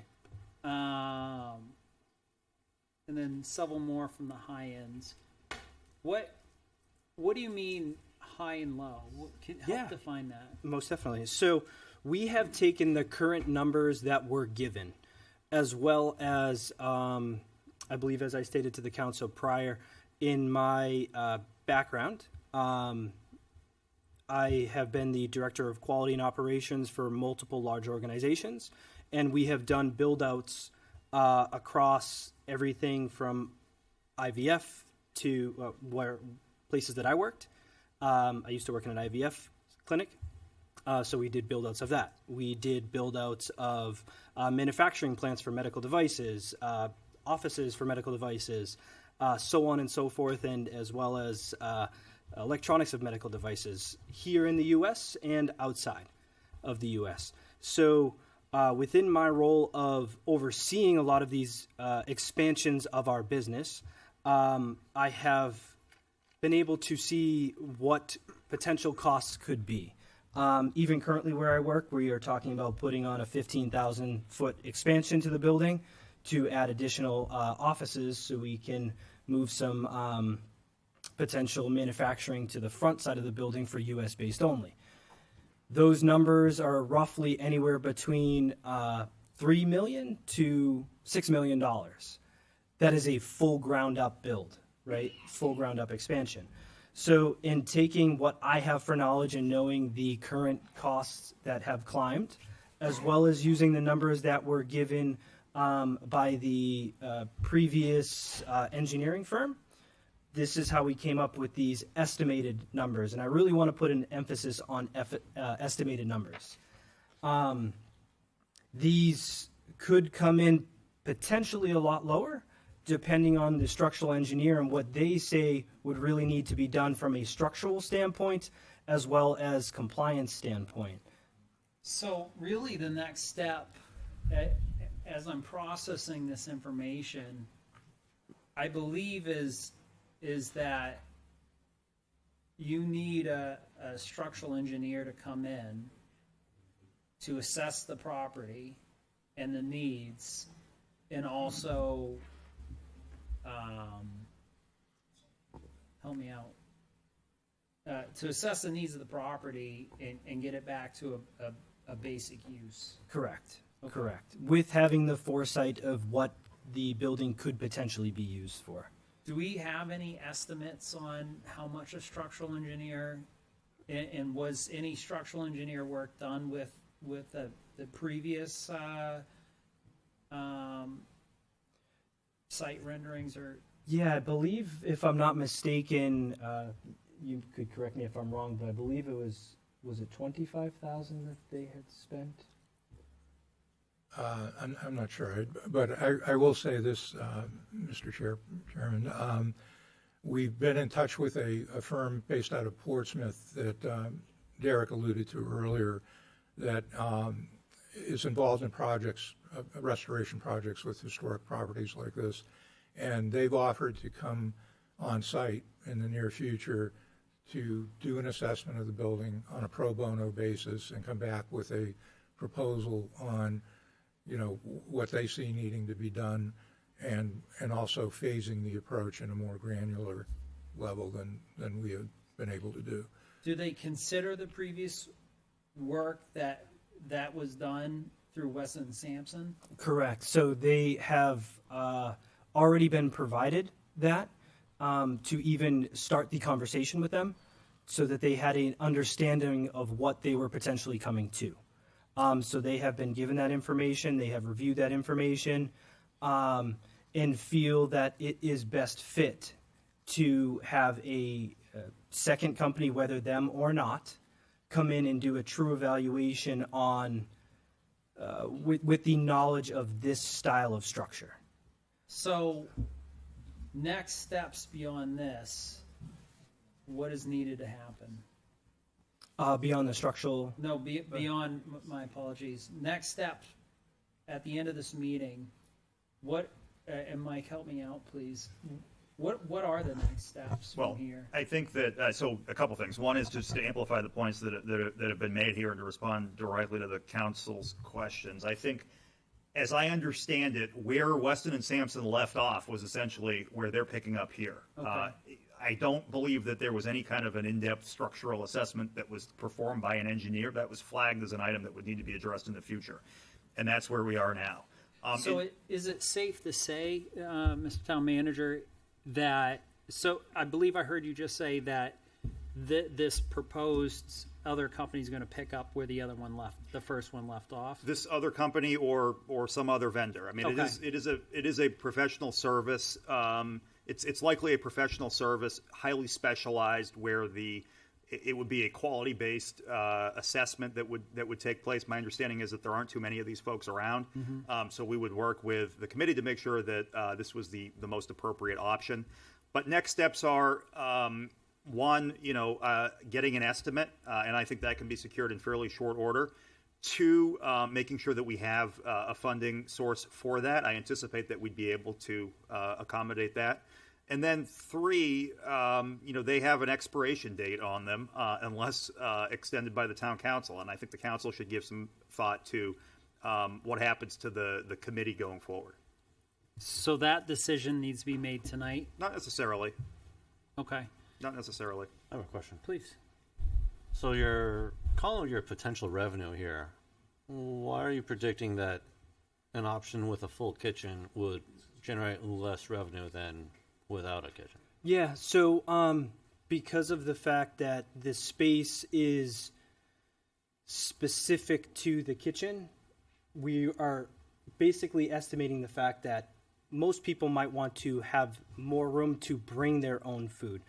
With the way that the kitchen would have to be set up with the current layout that's there, the space cannot be fully utilized in that kitchen area. To if you were to bring food in, you'd have to set up additional tables to then have additional space taken. And when you take that into consideration, there is a town code of how many people can be in there with nothing in there, and how many people can be in there with tables and chairs in there. So if you're using up additional space for additional tables of food layout, because you cannot use the room as it is, because there's just a small serving table currently, kind of pass-through window. So if you cannot utilize that full kitchen space, you could potentially have less options of people who can go in there because of the fact of their size of party and having to set up additional tables to serve that style of food. I guess it all would depend upon how much kitchen equipment you'd be looking to install and/or square footage you'd be looking to use. Exactly. So without having a true view of vision of what we can do in that space, this is why we have, as I stated earlier, true estimate numbers. So a pro bono estimate from this firm would, in my opinion, would be the next step. Is that what I'm hearing? Correct. We would like them to come in, and what they would be doing is actually assessing the building. They would actually come in and fully assess the building, do their inspection. The estimate would be for the cost for them to actually write it up for us. So basically it is them doing the work and holding the information until we Gotcha. submit payment to allow them to release that. Gotcha. And we think that to submit and complete, we think that will be how much? Ballpark? I currently do not know, just due to the fact of I have never personally dealt with a company that is highly let me rephrase my dependent question. on. Yeah. To have that once they come in Yes. and do their inspection, would they have a better idea? Yes. Okay. Yes, correct. Okay. So that really seems like the next step is to have them come in, as you said, the inspection is pro bono. Correct. And then there would be a cost to receive their detailed analysis. And that would be the estimate that we received is the cost on that analysis. Okay. Mr. And Chair. we have, real quick, if I may, we have the funds available to. I can't imagine that we wouldn't for that kind of a thing. Okay. Yes. All right, Ted, please. So we have our Director of Public Works here who may have an idea upon how much a structural engineer may cost in his experience and all his years in construction, and as well as working with Western Sampson. I was wondering if we might be able to get his opinion upon what a rough estimate would cost. I'm going to ask instead, because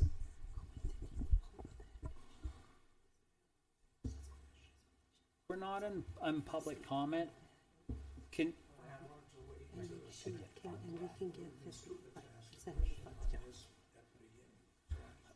do you have a question pertaining to the Reverend Morrison Meeting House? Very simply, I actually went in front of this board when I had public comment. The board wanted preliminary. I'm sorry. Anyhow, the bottom line is I have another idea that I threw at this board that I want to throw at you guys just to compare because cost is a major factor, obviously. Okay. That's all I want to do. And I think it's worth considering. Can we continue with? Phenomenal job they're working. I don't want to interrupt them. I just want the opportunity Yeah. to present. Yeah. Okay. I could quickly wrap the rest of this up, if that's okay. I don't want to do an injustice to the time that you spent on preparing this, and I think that the information I have is invaluable, so please continue. I appreciate that. So in my opinion, what the potential cost could be from a structural engineering perspective on something this size. And again, I don't know the exact cost just due to the fact of them being in that expertise field. But I would roughly estimate it anywhere being from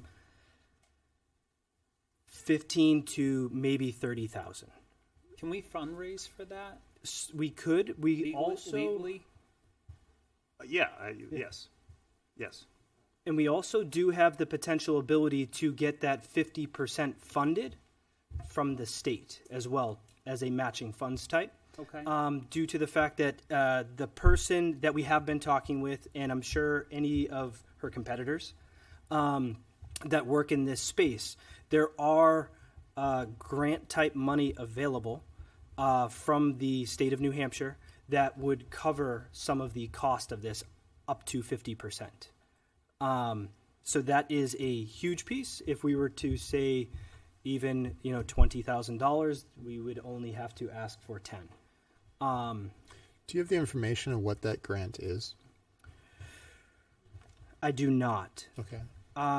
Is there a way you could get that to me? Because some of these grants are completely free and clear. Some of them have specific conditions, and I'd like to research what that comes with. Yes. Yes, and we do have Kirsten on that, and she is working with the specific person she is working with. This is their realm of working specifically on these type of buildings for other towns. Mm-hmm. But she is working on gathering that information and what the details are to obtain that potential 50%. Just one point, she is on the New Hampshire Historic Preservation as board of directors. Okay. Thank you. She'll be giving us probably the most up-to-date information. Awesome. Thank you. So any points that you have in closing? Yes. I think the two quick last points I would like to make is exactly what you guys were asking prior, is how we would market and fund this, right? So we would not like to go directly just to the taxpayers' pockets, because those are all of our pockets. We definitely need to raise the awareness of this, right? And when we say raising the awareness, not only to the public, but the entire town. Not many people know of what this house even is, the meeting house, as well as the fact that we're even working on it, or working on doing something with it. I don't want to go through every piece of this, but we do need to have some marketing options, and the funding options would be the residential would be warrant articles. We would definitely be reaching out to local businesses for donations of either services or goods, government grants, and then funding. The best thing about funding these days is you can do GoFundMe accounts, as well as go to local businesses for financial donations, and even have events at the meeting house.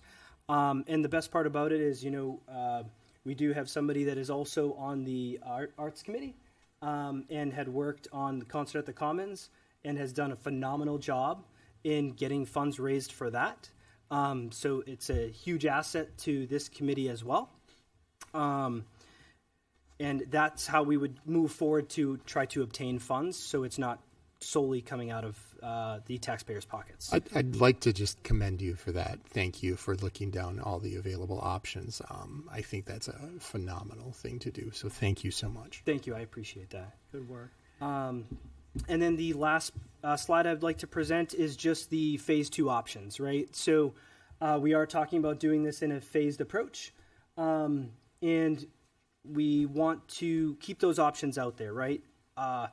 When we're looking at renovating this, we want to keep the potential open for other options. And when I say that, we don't want to do something to have to tear it apart and redo it again.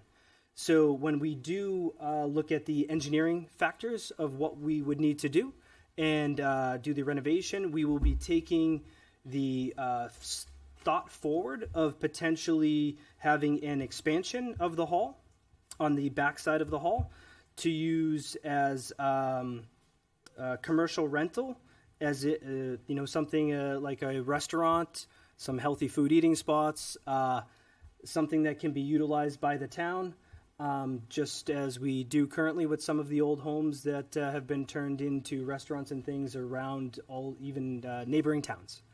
And the other piece of that is also a larger expansion of the rental hall to add some additional value in rental space.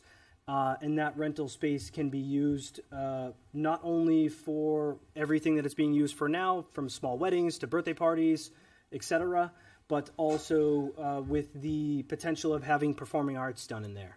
That is something that has been brought up quite a bit, of the fact that we do not have a space for that. And by adding a little bit larger expansion onto it, we would be able to utilize that building for those needs as well. And the last piece is question and comments. All right. Well, how does the council want to proceed? What are our options, Mr. Town Manager? Well, I think a consensus to proceed along the lines of the structural engineer at least getting the estimate about what that will cost. Moving down that road seems to make a lot of sense. I don't think that there's any formal action required by the council. Like I said, I do think that you should give some thought to what role you see this committee continuing to play or not play. Mm-hmm. But that's not something that needs to be decided tonight. Okay.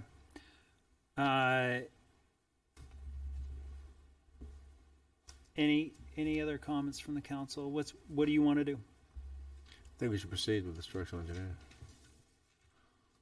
Yeah. Sounds good. Tron? That's fine. Okay. So we'll proceed with that, and let's connect on next steps. A discussion from the council for next steps with the committee. Absolutely. Fair enough. Thank you, Mr. Chair. Thank you, gentlemen. Great Thank you presentation. very much. Thank you. For your time. Appreciate your time. Thank you so much. So, sir, we do have a pretty significant. All night, and we used to have the comments at the beginning, which I understand. I didn't do it because my comment pertains directly to this. Right. So why would I make the comments at the very beginning, which had nothing to do with what was going on? So my opportunity should be now, and then I'll leave you. Just all it is. I'm not going to ask you to feed me anything. I'm going to feed you information, give you an opportunity to understand another option, and you can say goodbye to me. So, public comment is just that, an opportunity that is stated. What value is the public comment at the beginning when it pertains to a different sector of the different parts? Why wouldn't I wait in normal life? Wouldn't you wait to something that's connected to what you're dealing with? Why would you come up and start talking about something that has nothing to do with nothing or anything? There was discussion. This town. This is public comment. I understand that. Right. I waited my turn. There was discussion. There was discussion about a proposed short-term rental zoning, and that's not on our agenda. And that happened during the public comment. I understand that. I come in here as a citizen Sir? of the town of Londonderry. Most people know me. I don't usually cause trouble, but I do have a right of opinion, and I do have a right. But why would I make, John, why the hell would I make it at the beginning when it has nothing to do with the item I want to talk about? This is the process that we follow. This. You know it doesn't. I know you may not be. Come on. This is the. Think about All what right. you do at home Sir. and everything else. You go into, All right, we're gonna end this. I don't know, go into supper and say, okay, Why don't you just let him we're gonna talk speak? about a TV program, not I mean, supper. I mean, otherwise I'm going to make a motion to overrule the chair. Let the guy speak. Maybe I can help. I have an opportunity to speak because I have a lot of experience of what's going on, and I just want to throw. First of all, the committee's fantastic; they did a great job. May you come up and please state your name and address for the record and speak in the microphone. As fast as I can, and I'll get out of here. And I think that the residents and the community that's listening at home. Residents have a right to hear what I have to say, and I appreciate the time you're giving me, Mr. France. Thank you for your And I did time, vote sir. for you, by the way. My name's Jerry Galesian. I live at 14. May not again, but he voted for you the last time. I don't know if I voted for you, John. Were you up? 14 Brookview Drive, Londonderry, New run Hampshire. anymore. Okay, I'll let it be. Sir, please continue. Thank you. First of all, I want to clear up one thing. There's never been water in that place, under the floor. I've been there, some of my fellow Lions have been there. Where people come up with this water in our place underneath, on the floor, on the break, is totally incorrect. We've had people crawl under there over the years. So that I want to clear up.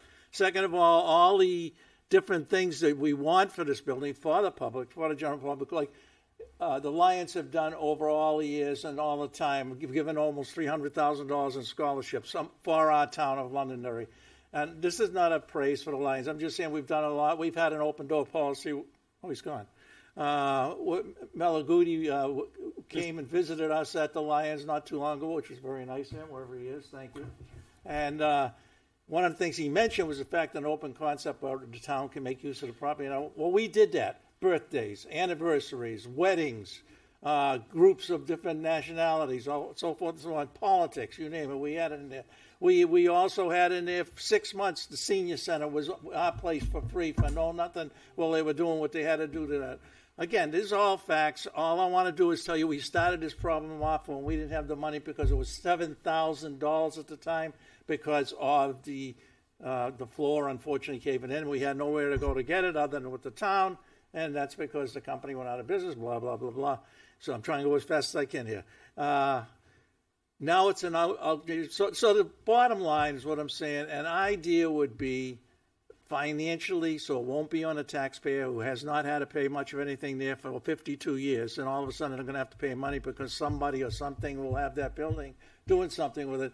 The way of getting around that and get numbers that are realistic numbers that the public can handle is probably an agreement between the Lions and the town again to work together and put their shares up of money, whatever it takes to take care of the place. That money, whatever it is going to be a hell of a lot less than some of these proposals, which you and I have both seen, at $250,000, $3 million in one case, so forth and so on. This organization, this committee, did a great job, worked their asses off and tried it, but they don't know the financial numbers. They have no way of knowing. They're not professionals in the financial numbers. All I'm saying is consider that. That's all I'm asking. Consider financially, it saves the town money. Accurately, it performs all the same things both the Mr. Malaguti was talking about, and accurately, it does allow you to know that there's no water under that floor. And when I challenged certain people on that in the past, they said, well, there's water on the outside, it rots the building over time. Everybody's your own house, that can happen too. That's a bunch of you know what. But anyhow, thank you. I just wanted to get the other fact, to give you another alternative, tell you where the finances would be best of all served. It all started because of the fires up at Red Jacket. When they had the fire, all of a sudden we re-inspected and all that. I'll go on for hours. You don't want to hear it. I don't want to hear it. John knows me well enough. He doesn't want to hear it.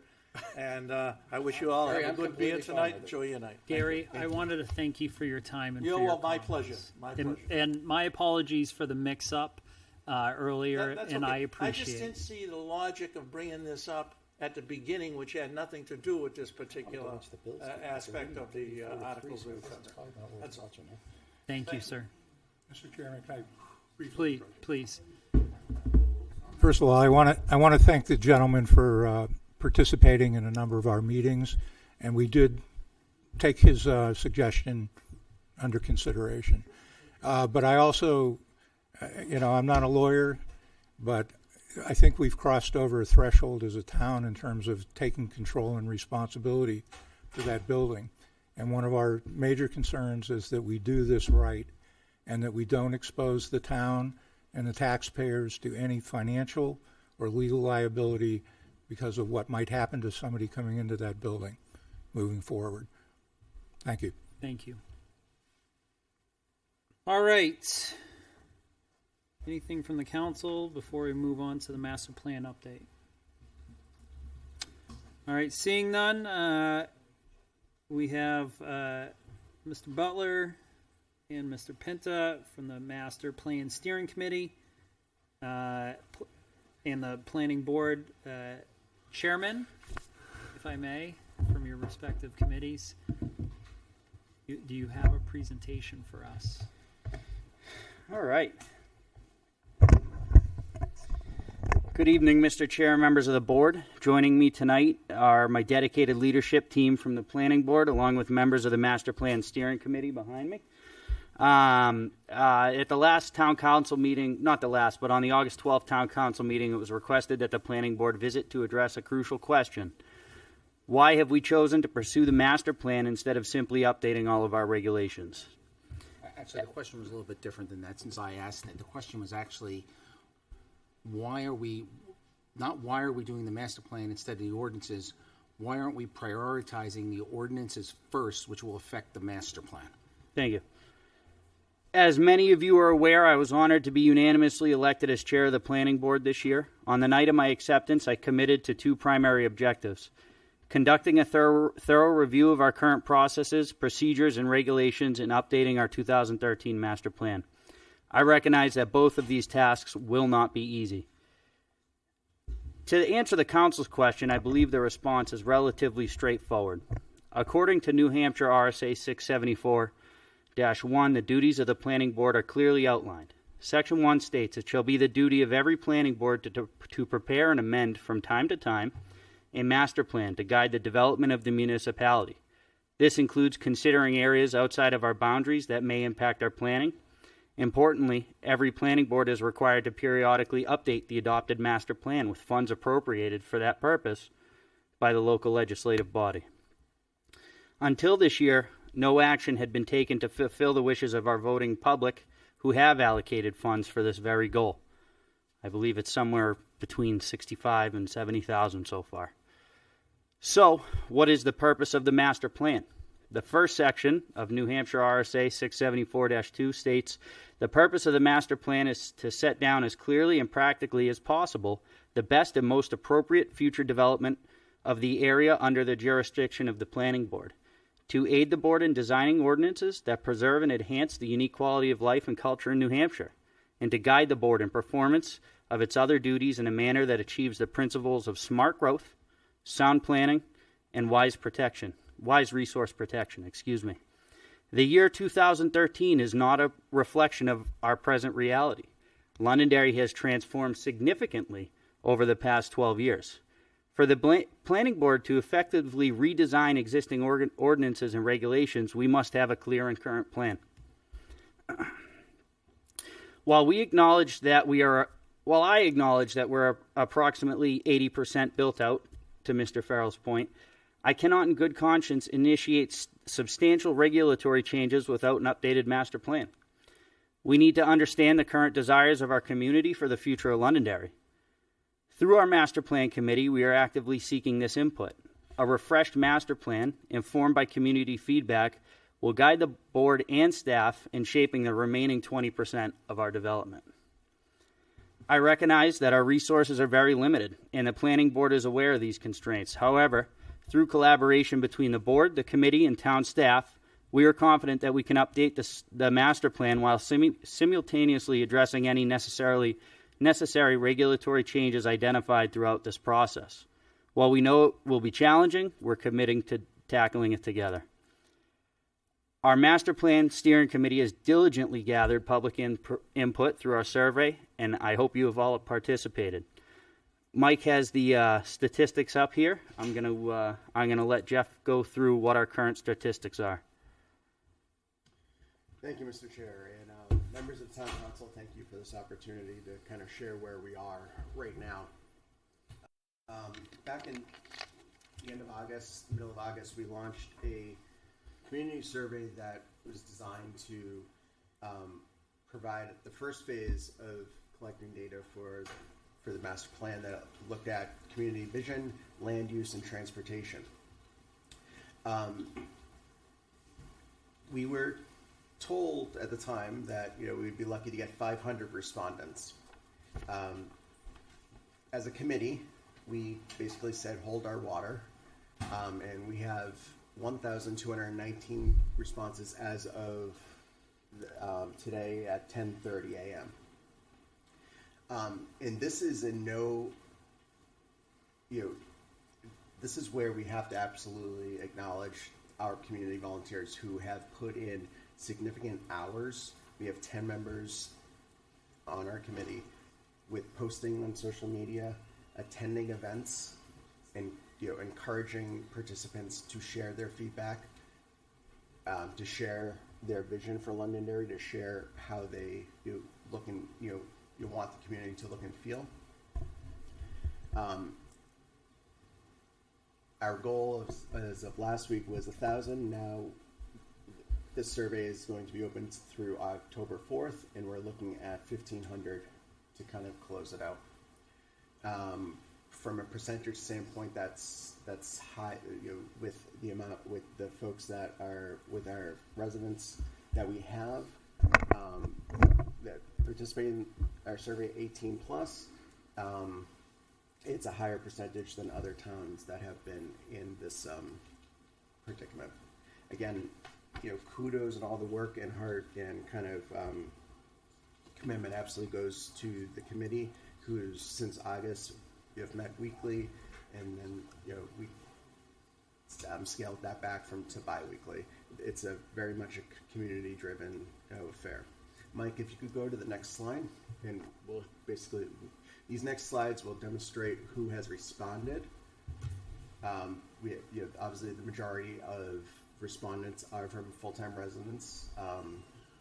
We have a few seasonal residents, business owners make up a smaller percentage, but full-time residents have been the primary respondents. Next slide. That peace sign pie symbol illustrates where these respondents are coming in at, and each third really does look at, we are getting a good sample from north, south, and central. Next slide.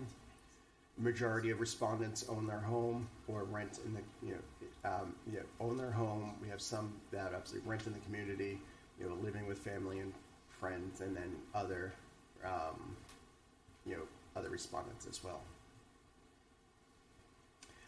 This one, it really kind of is showing the data that we're collecting, is a good starting sample. So if we look at how long have you lived in Londonderry, folks that have lived here more than 20 years, 41% have responded. Then if you add up the 1 to 5 to 6 to 10, you have 20% there, and then 11 to 20%. So right there, it's fairly down the middle. Age group is what we're definitely expecting, higher, with 45 to 64-year-olds, and then 35 to 44 years old as well. I still fall into the 35 to 44-year-old category. Next slide. We asked, the survey is anonymous, and all reasonable measures to only fill the survey out once have been, were made. But we did ask if they would like further information and how to stay involved with this process, and we're fortunate to have received 336 emails to keep folks updated. As I said, the survey closes on October 4th. We haven't opened up the actual kind of results about land use, vision, and transportation. And the reason for that is because of any biases or anything that kind of could go into that if we do. But we wanted to absolutely share the demographics and definitely take questions, but look forward to kind of having routine updates as we go forward. So the other part of the question that I asked is what kind of master plan are you doing? It's been since 2008, 2009, so we updated our ordinances. Okay, almost everything is going in front of the ZBA, so the Rome is burning over there. So if we don't update our ordinances and our site plan regulations, our sign regulations, and everything else, they're going to continue to go to the ZBA, and we're going to have a mishmash of things all over town. So are you doing a 12 to 24 month master plan, which is what they generally take, or are you doing a master plan that is shorter in version, something more like a 3 to 5 month master plan? We're doing a 3 to 5 shorter amendment to the 2012. So I think your next update needs to be telling us what you're going to amend. Because if you don't get to the ordinances quickly, you may not have done an update to the master plan since 2013, but you're 16 years behind on ordinances for the planning board. The last time they got updated was when I was on the planning board. Many moons ago. 16 years behind. So yes. What's going to happen is you overwhelm the ZBA, And then what they wind up doing is they wind up making the decisions that become a disproportion of maybe what the town is looking for. I'll give you the example of accessory dwellings. Those are now going in front of the ZBA. They don't belong in front of the ZBA. Where they belong is a proper ordinance from the planning board. So that really led to my questions, is that... And I believe we're going to work through those. You know, for a timeline, we're being as aggressive as we can on this. I do not see this taking 12 to 16 months from the get-go. Mike and I have talked about that. You know, we were hoping for 9 months. I think that's a 6. 6, and I think we're settling on 9. So is it 3 to 5 months, 6 months, or 9 months? And I'm just repeating what you're saying. I'm not trying to give you a hard time. I think it's fair to say 3 to 5 months is not long enough, but I am very confident that we're aiming for a 6 to 9 month turnaround. So it's another year before there'll be ordinances brought forward and the site plan regulations and everything else be looked at. Yep. So we got another year of sitting on the sidelines, just letting things happen. I don't think we're going to sit on the sidelines at all. I think our intention through this was as results come back and as we work as a board to work through a master plan, we would identify items and we would begin to change or amend them in unison with the master plan. So we are not waiting 9 months, call it 9 months, to finish the master plan and then begin to try and make change. We are identifying things through our plan and we're acting on them. We've already started doing that. May I suggest that you go back and look at the ZBA, agendas and see what they're doing. Side ordinances, accessory dwelling units, lot line adjustments because site plan regulations aren't correct. Go see what they're doing and tackle those first. You don't need a master plan to do that. We can, and as I said, I'm not trying to give you a hard time. I'm just trying to expedite as I said, the process. we are working together with staff. We're going through a master plan while trying to work our way through much needed updated ordinances that, to your point, haven't happened in 16 years. For the first time in 16 years, they're getting worked on, and they're being worked on very diligently by the planning board and town staff.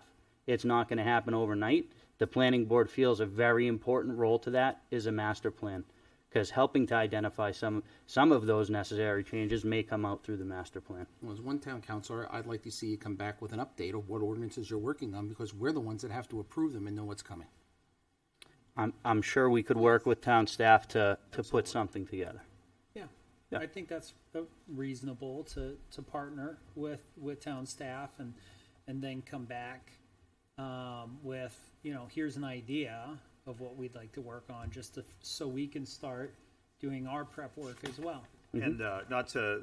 I believe we've got some of that tonight. We've got a little bit of that coming in old business under my item later tonight. All right, Mr. Town Manager.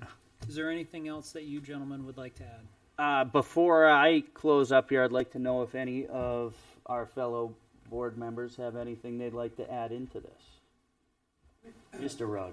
I think the only thing that is missing is RSA 674:2, second paragraph, that the master plan is the basis for the legal adoption of ordinances, zoning changes, site plan regulations, subdivision regulations. So you really have to have the master plan first, because usually if you go into court because of zoning and someone has taken you to court, the first thing the judge is going to ask is this consistent with the master plan? So that's the overall question that gets asked. It gets into a legal situation, so you have to tread carefully. That was an item that was brought up. I can't remember which meeting it was. Mike and I have talked about it a couple times, which is also a lot of the reason that has ignited this, was if your master plan doesn't reflect what ordinances you're trying to do, you're opening yourself to potential litigation. And there was a case where, a board said no to a development, and the reason that the judge ended up siding with the developer was because the master plan did not reflect the board's decision. So that's exactly why we're trying to update these together.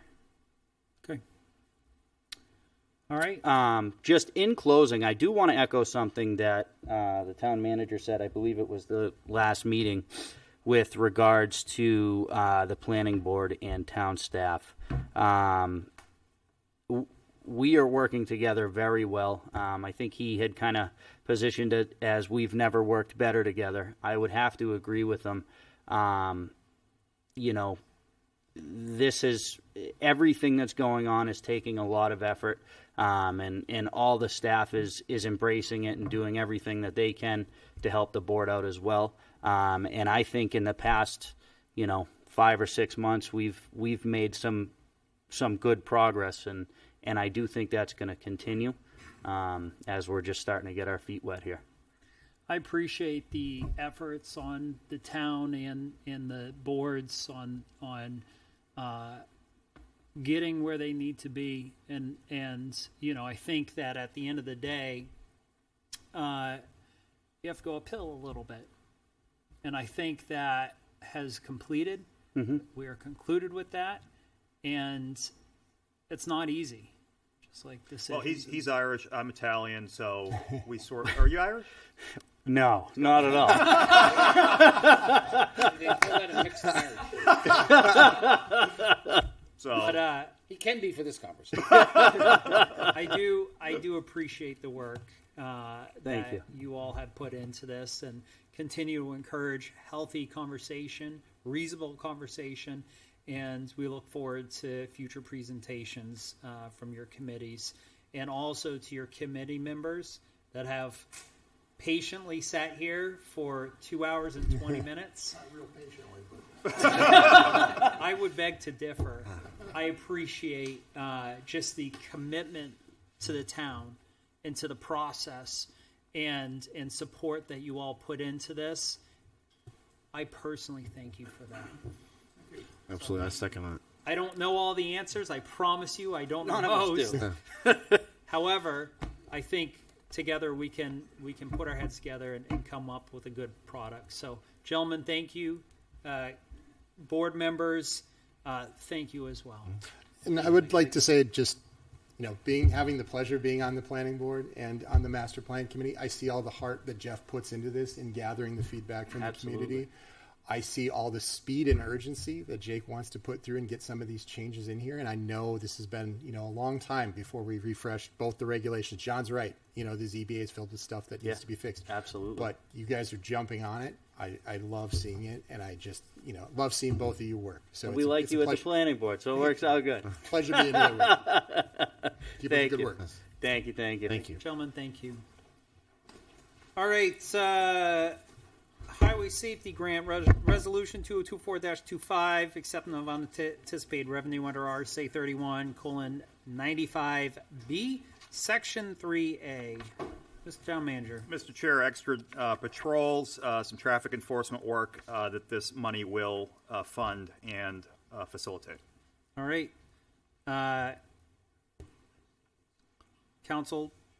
Make a motion to accept. All right, so I have a motion to accept from Ron. Do I have a second? Second. Second from Sean. All in favor, say aye. Aye. Any opposed? Chair votes in the affirmative. Resolution 2024-25 is resolved, adopted? Is adopted. Is adopted. Yes. Thank you. Withdrawal from the 2020 Order 2024-12. Withdrawal from the Master Plan Capital Reserve Fund. Mr. Chair, this is a request for a withdrawal of $6,235.90 from that capital reserve fund. It does have $69,000 and some change in it as of today. That may seem like a lot of money, but the 2013 plan cost $125,000. So I think we're off to a reasonable start. Okay. What will the money be used for, Mike? It is for the assistance of the regional planner in liaising with staff, attending various community events, and what have you. So it covers really the first month and a half, 2 months of that work. Perfect. Make a motion to adopt. Order 202. Yep. Go ahead, say it. Order 2024-12. All right, so I have a motion. Do I have a second? Second. Second from Sean. All in favor, say aye. Aye. Any opposed? Motion is adopted. Ordinance 2024-11, amendments to zoning ordinance relative to Section 2, adding the definition of a butter. This is the first reading. So I will accept a motion to waive the first reading. So moved. Second. I have a motion from Sean. Who seconded first? I seconded. Good. Ted, second from Ted. We need buzzers. All in favor, say aye. Aye. Any opposed? First reading waived. All right, public hearings. Motion to open public hearings. I have a motion. Thank you, Ted. From Ted, do I have a second? Second. All right, gentlemen. Ron can have it. Sorry. Second. Sure, second. All right, motion from Ted, second from Ron. All in favor, say aye. Aye. We're in public hearing. Gentlemen. Thank you, Mr. Chair. For the record, my name is Kevin Smith, and I'm here this evening on behalf of the owner of the property being looked at being rezoned tonight, Pillsbury Realty Development, and also working in conjunction with the applicant, which is Trammell Crow. And with me tonight from Trammell Crow is Eli Long. Also their counsel, John Sokol, is in the audience, as well as Peter Hines. And perhaps before I jump into things here and why this request is being asked for, I would just allow Eli to say a few things about Trammell Crow and who they are and what they do. Yeah, hi everybody. It's good to be with you. We are the nation's oldest real estate development company. Been around for about 75 years. My colleagues and I sit in Boston, and out of Boston we cover New England. We have another project over in Merrimack, so we've become big fans of the state of New Hampshire, and we went looking around for new opportunities, and we stumbled across this piece of property right off 93, and we think it has tremendous potential. And we try our best to... Is the police fire chief still here? We got one Londonderry guy, and we try to fill out our team with as many local experts as we can find. So we've got civil, architect, council are all from New Hampshire. So we try to come in and be as good partners as we can with the communities that we look to seek do our projects in. So we're glad to be here.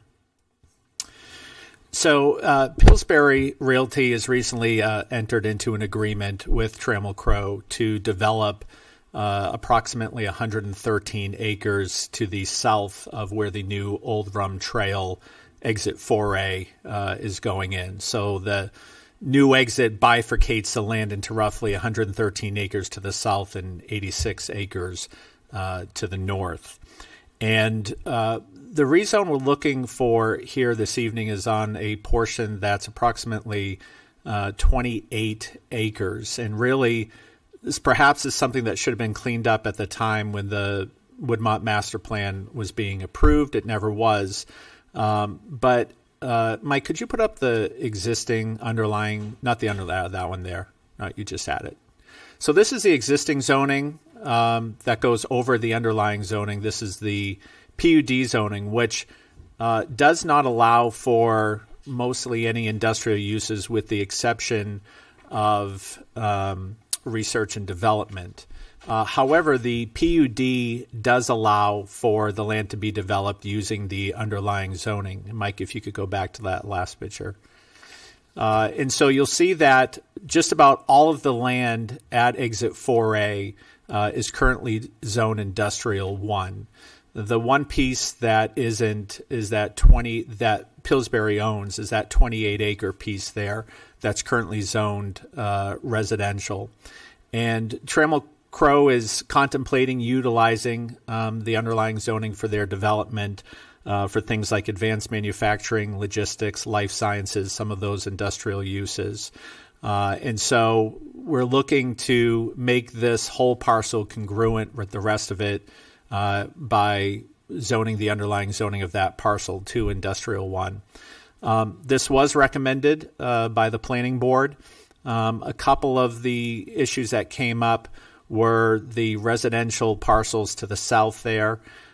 Most of the homes are all along Ash Street. They're not further back in the property, so they're mostly wooded lots in the back, and there is still a setback requirement when that land, the current Pillsbury land, gets developed. Another issue that was asked about is, theoretically, any industrial use could be used here. So someone brought up the example, could you have a rock crushing operation? Technically, yes, that would be allowed in any of those zones up there. But the reality is I can tell you that Pillsbury Realty has to sign off, first off, on any development, and they're not going to sign off on that kind of use there. Nor, if you look at Trammell Crow's record, would you find that they do those kinds of developments. So I think that pretty much covers all of it, covers their request, and certainly happy to take any questions if the council has any. All right, gentlemen, thank you very much for your patience again, for being here. I understand it's an application, but it's still time, and that is very much appreciated. As you know, Mr. Smith might be familiar how government works. All my meetings used to end at 8 o'clock, as far as I remember. Well, that I'll accept the motion of adjournment. So moved. Any question? Mr. Chair, just for the record on this, there was a butter notification that took place at this stage of the proceedings by certified mail, and the standard that the council is going to be using tonight is health, safety, general welfare, and consistency with the master plan. Okay. Mr. Sokol has addressed that in his letter that's included in the packet. Okay. Before I go to the council, this is a public hearing. Is there anyone from the public that would like to address this? Sir. If you could, there's a microphone there. Do you mind moving the podium over a little bit so the microphone can reach and there isn't a trip? I got it, Kevin. That's all right.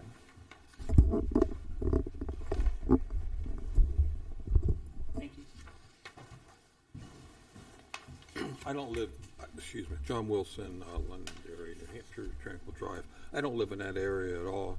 I don't have a dog in this fight, but I only have one question. I want to be assured that that property will not be used as an alternate route, i.e. a road coming out on Ash Street going into the greater industrial area.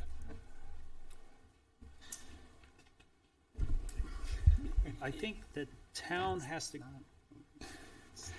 Yeah, I would say that's part of the site plan process, so it's not even something that's been contemplated at this point. Okay. Yeah. And whether that was sold or not, putting a road there would have to go through the same plan. So there's no disadvantage or disadvantage in terms of somebody wanting to put a road there, whether it's industrial. Correct, John. Yeah, that's right. Yep. Okay. So I don't have to worry about that problem. Okay, that's all. Thank you, sir. So those residential homes that are on that offshoot of Ash Street there are owned by Pillsbury Realty, right? A couple of them are. Yeah. That's what I thought, okay. Yeah. Any other questions or comments from the public?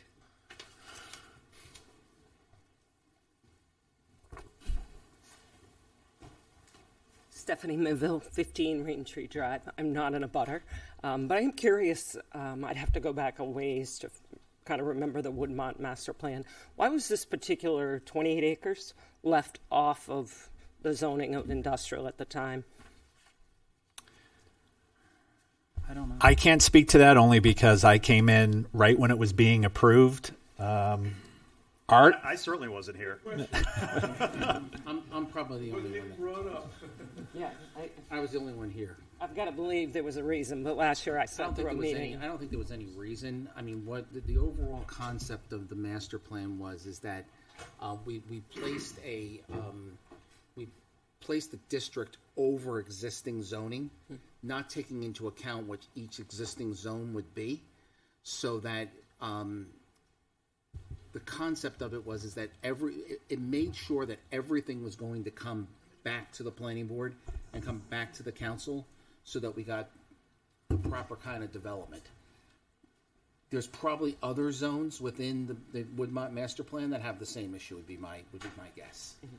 So once they had a project, they can bring this forward and say, this is what we want to do with it, and we can say yes or no. Mm-hmm. That would be, that's my best of my recollection. This piece of property was part of what they used to call Boston North. If you remember, they were going to build a mall there back in like 1980 something. Yeah. Okay. That was all part of that. Okay, great. Does that help? It does. And just one other question. That little piece that sort of drops down looks to me like a driveway heading out toward Ash Street, but I can't really see it. I know it's not a driveway, but it certainly makes its case for one. I think that's probably frontage to give a So lot that's of the legal frontage on That- Every yeah. lot has to have frontage. Yeah. We used to call those lollipop lots. Right. So that is your road frontage, potentially. From a construction standpoint, if you've got, it doesn't sound like you're going to have tankers coming in and out of there, but is that your best case for a driveway going forward? Or you don't know the site plan? Yeah, not necessarily. Again, that all of this stuff has to be looked at as part of the site plan, and it will go through public hearings with the planning board. And yeah, To give you an idea, it would cost them millions of dollars to rework that road in order to put larger vehicles on Absolutely. it. It would probably far behoove them to find a way to get back to 93 versus trying to come onto a local road. And it would literally cost them millions of dollars in off-site improvements. In Ash Street, Pillsbury's really already Right, and then you becoming got Londonderry a mess. Turnpike It'd all be there and everything crazy to else, put it so- there, right? Okay, great. I would hope they would spend their money differently. Yes, thank you very much. Thank Appreciate you for your your time. comments. Anyone else? All right, so any discussion from the council? Looking forward to further development within Woodmont. Makes sense to make the change that clearly was a clerical error at one point. So, accept the motion. Accept the motion to approve the rezoning as presented. Okay, so I'll accept the motion to approve the rezoning as amended. So moved. Motion from Ted, do I have a second? Second. Second from Sean. All in favor, say aye. Aye.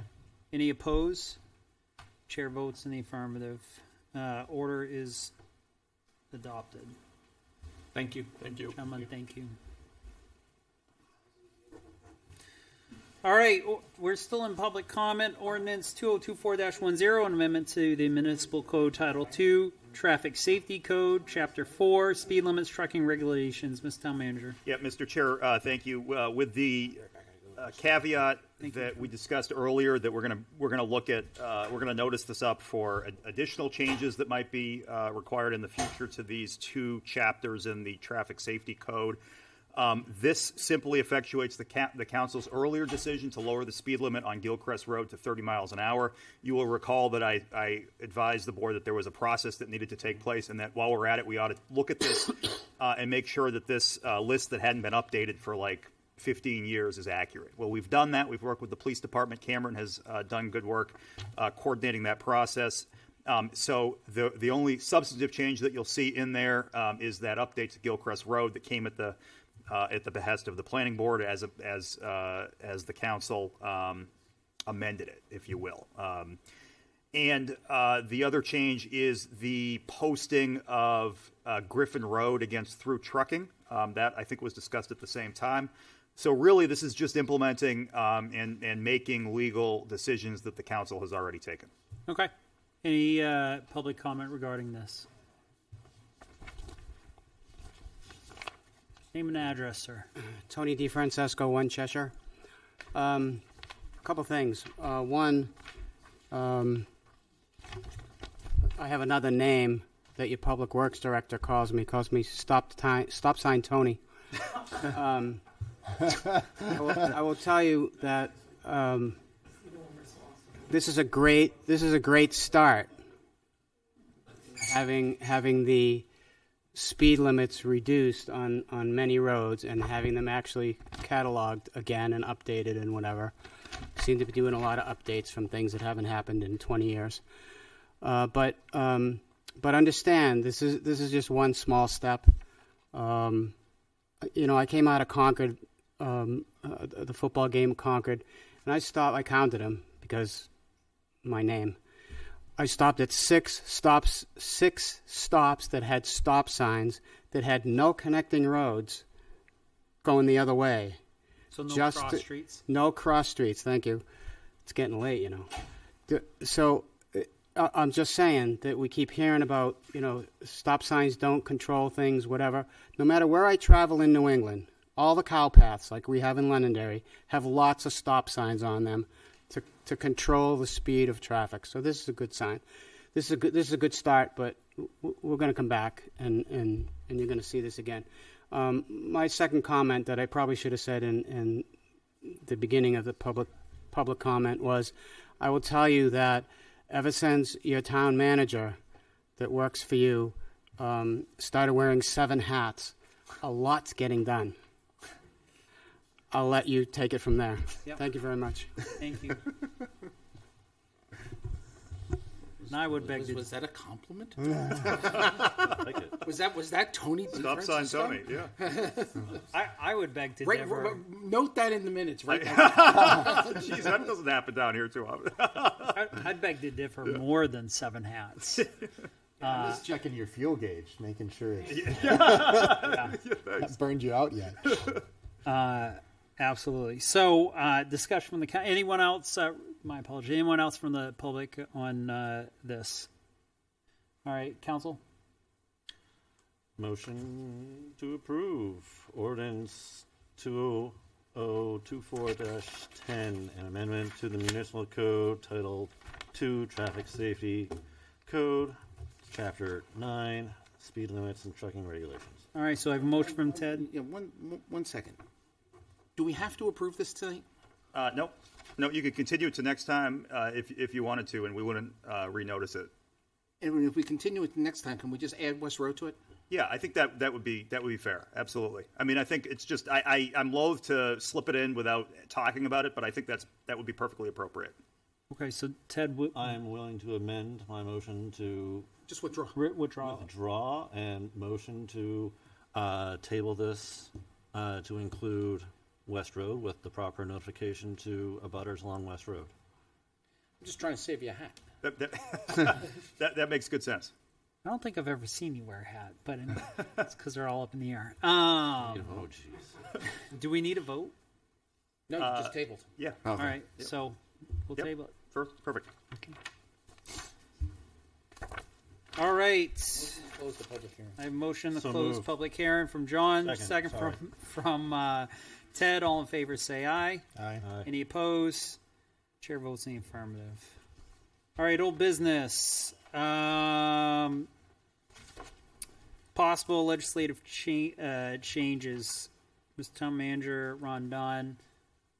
Gentlemen. So I had just asked if Mr. Butler could stay because I wanted to get his opinion on some things. So I didn't know if he'd be willing to come up and address the council. Come up? I don't know if I can Some proposals that were made at the last meeting was Mike had made some current legislative uses that we could use, and then I made a proposal that we could involve Rockingham County towns and have a growth, traffic planning, and land use group of people that discuss that and try to have best practices from different towns. So any feedback from either our current regulations or feedback on a group of people getting together to discuss it? I think it's a really good idea to, let's get some people together and have a discussion. I think a lot of this kind of ties into the master plan, specifically with growth and traffic. And I'd probably be a little bit more comfortable answering some of those questions once we get to a point where we have a better understanding of what the public wants to see with our master plan. But I think getting like-minded individuals in a room and talking is always a great idea. Are there any current regulations that you see inhibiting Londonderry? That I see inhibiting Yeah, Londonderry? this is your opinion. Yeah, This is not. potentially. Again, I would kind of err on the same. My opinion may be very different than how the town feels. So I think again, I would kind of err on that same response I just had. Is I would be much more comfortable airing or discussing that once we have some survey results back from our master plan and trying to get a temperature for the residents of Londonderry, because what I feel may not be what the townsfolk feel. Okay. I think what he's driving towards is our current GMO is inefficient. Mhm. It doesn't serve any purpose. Mhm. In order to change the current GMO, there needs to be legislative changes. Mm-hmm. You can't change it without having the legislature make the changes first. Mm-hmm. So the trigger points have to change. So I think more of the discussion is what are those new trigger points? Yeah. And it's not, you're not going to find it in a survey of the master plan after looking at the master plan. What we need to do as a community is we need to take the current ordinance and we need to pull it apart. As an example, we're never going to exceed the ability for the population of the schools anytime soon. We're just not going to, because there's data out there that has the schools at various different capacities. Mm-hmm. If we can't use that trigger point, we fail every time we go to the GMO, which means we can't control growth. Mm-hmm. So the starting point needs to be that current ordinance. And it's not your job as the planning board. It's really guidance to the legislative representatives of what needs to change. So, and I'm not expecting you to answer. I'm just telling you. No, I get that. And just from where I'm coming from, I guess right now it's an assumption, in my eyes, it's an assumption that we need a GMO.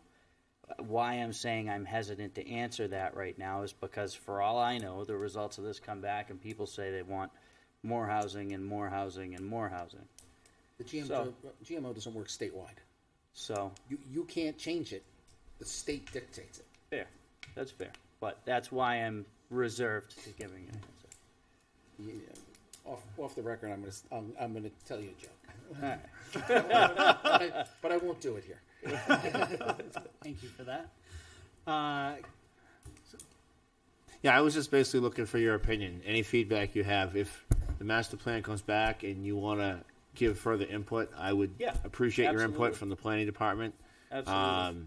Because we're trying to look at different options here that will help Londonderry. Absolutely, and I do think it's a great idea to look at any option you can, and it sounds like there's some work that needs to be, with his discussion, there's some work that needs to be done up north at the State House.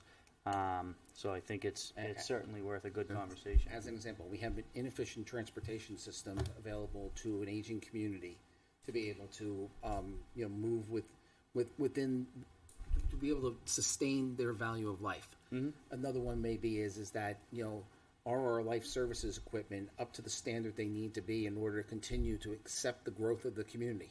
Mm-hmm. Do we have the right ALS services and everything else? If we don't, we can't continue to grow until we fund those and that happens. Mm-hmm. Things along those lines, because as the demographic of the state changes, it's not as much about what it used to be and the way we used to grow, because now we're growing at a different pace with a different demographic. Mm-hmm. So your GMO has to change with the demographic. Mm-hmm.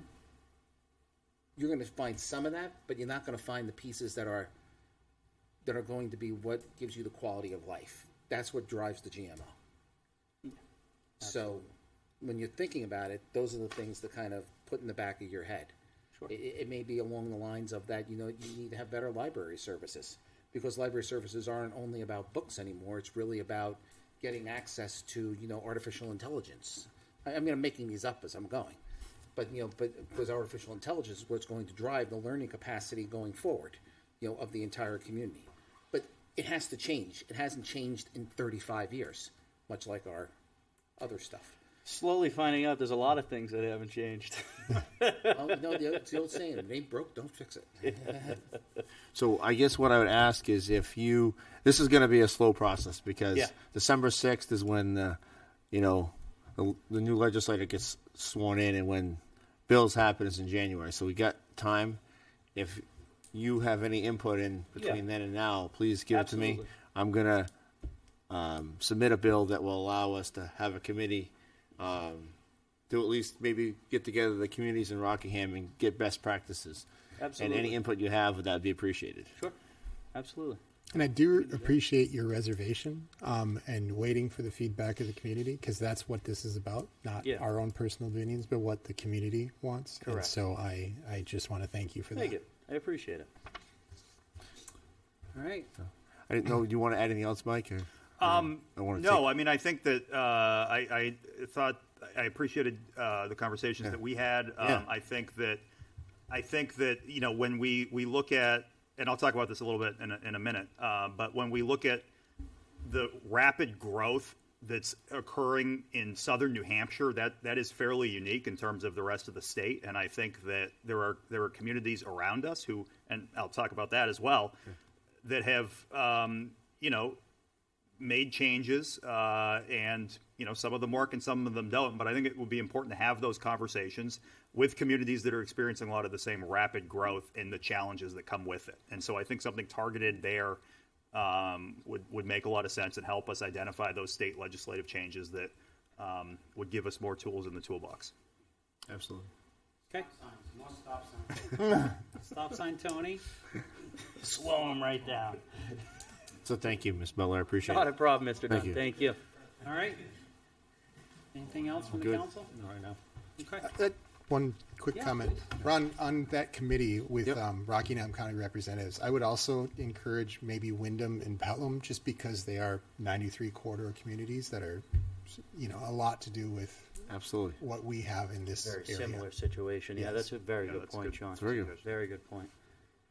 And I can think of a couple And people Hudson, too. I'm just thinking off the top of my head, but yeah. that will help us with that. Perfect. Thank you. Okay. Appreciate you staying. Not a Thank problem. you. Appreciate it. I'll just stay up here in case you got anything else. This next one looks like it has to do with growth and development. So All right. let's stay right here. Other old business, Ms. Town Manager managing and responding to growth and development. All right. Thank you for your attention at this late hour, Mr. Chair, members of the council. I'll try to work through this as quickly as I can, but still, not talk so fast that I can't be understood. I think that, this is something that's been on my mind a lot in the last 6 months to a year, particularly as I've gone out into the community and gotten a lot of feedback, direct feedback from residents. It's something that I know you all hear about on a pretty much daily basis. Is traffic and development and how fast Londonderry is growing. And my purpose in putting together this presentation is just to identify options that I think could work to alleviate to respond to some of these concerns as quickly as possible. I'm not looking for options that will take years of research and study, but really things that will be practical, can have an immediate effect. And often, to Councilor Farrell's point, that's going to mean regulatory changes or changes to our ordinances, as opposed to long-range, higher-level study documents. That being said, I think that the options that I'm going to present to you tonight, I don't think are going to conflict with the 2025 master plan. I am going to make an educated guess that the feedback that we're going to get isn't going to be, I want more cars on our roads, going faster, and more congestion. I suspect we're not going to hear that. I suspect we're not going to hear, that we want more strain on our municipal resources. And so these options, I think, are able to live and grow with whatever the feedback is, whatever the master plan looks like. And I say that because things haven't really changed over the last 10 to 15 years in a certain way. So when asked, what do people like least about living in Londonderry, the response was as follows. In sharp contrast to what people like about Londonderry, themes including high taxes, overdevelopment, traffic, and loss of open spaces were identified as the things people like least about living in Londonderry. Roughly 25% of the respondents cited concerns that are associated with the development, such as growth in general, its pace, and associated traffic congestion. What are people's biggest hopes for the future of Londonderry? Over 2/3 of respondents, of 68%, mentioned retaining rural character and or controlling growth and development as their biggest hope for Londonderry's future. Respondents appeared hopeful that much of the town's current charm could be preserved and that the town would continue to have a good mix of open spaces and sound development. Retaining the rural and small town features was mentioned repeatedly, and respondents seem hopeful that the identity of Londonderry will remain unique and decidedly rural. What does this sound like? This sounds like the feedback that I think we all hear out in the community. It might, it sort of sounds like I broke into the portal that they're conducting the master plan survey with and got an early look at the results. But no, this is from the 2013 master plan. So that's a long way of saying that things have changed a lot since 2013, but in some ways they haven't changed much. And I bring that up because not to say that we've ignored the master plan. I don't think that's correct at all. And I'll talk about that in just a second. I bring that up to say that some of these problems are really intractable, and some of them, I suspect that if we looked at the 2004 master plan, people would be saying exactly the same thing. And 2008. Exactly right. So these things, you're never going to be able to stop growth and development, and I don't think that's what anybody's talking about here. We're not talking about closing down the town. We want to keep what's good about the town. I disagree with you. We did stop growth and development. Well, we had a build correct. out of 42 to 43,000. Correct. We were at 24,000 in 2013, and we're at 27,000 now. We secured the rights to all of the orchards except for Elwood and Woodmont. We have thousands of acres of open space. We've spent $16 million buying open space, and we've got well over 1,000 acres in the musquash preserved in the western end of town. If we didn't do that, we'd be at 35, 38,000 people. Absolutely right. Absolutely right. And I'd say the argument is the people We did. the people who were involved in all these different boards and everything, they did do it. correct. I have a slide on that too. Oh, good. So thank you, Councilor Farrell. I think that's exactly right, and anticipates what I'm going to talk about in a second. And again, to the point, people will say, well, the town isn't interested in, has ignored the master plan, put it on a shelf, and disregarded it. Not the case. I mean, there's 82 total recommendations that came out of the 2013 master plan. 24 of them are complete, 7 are in process, and 16 are not feasible or no longer possible based on how the town is developed, or never were possible for that matter. So that is keeping what's good, improving what's bad, and responding to the effects of growth and development is really what it's all about. This is just a look at what that growth and development has looked like, and there are some surprises here. I don't think anybody would be surprised to see the multifamily numbers for 2024, which is just a partial year, are significantly higher, more than double any other prior year. And that is because we've got a lot in the pipeline that is started to come through. It's also because, keep in mind when you're looking at these numbers, this is based on building permits issued, and we issue a building permit for each building. And so when you have something like Wood Partners coming online with multiple different buildings, that's going to inflate those numbers. But that's how we track that. Some other interesting things is single family building seems to have really is bottoming out now. I find that interesting, and I suspect that's because the developable land that could be subdivided into large subdivisions is largely gone. I think it's also interest rates. That's a good point as well. There's not much more land to build on.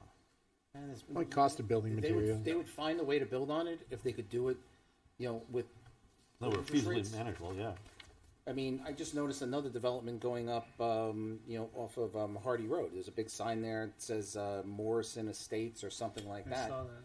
And some of the builders that I've talked to and everything, like one of them I know is building an apartment complex right now because he's waiting for the interest rates to come down because the cost of the infrastructure to be able to build a development has tripled. Yeah, certainly. So so there's no profit.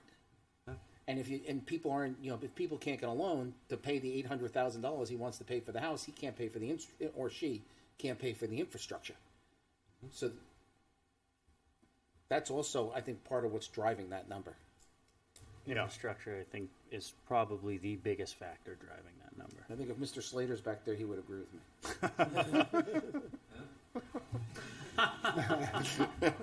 Okay, this is the information that Councilor Farrell anticipated I would be talking about.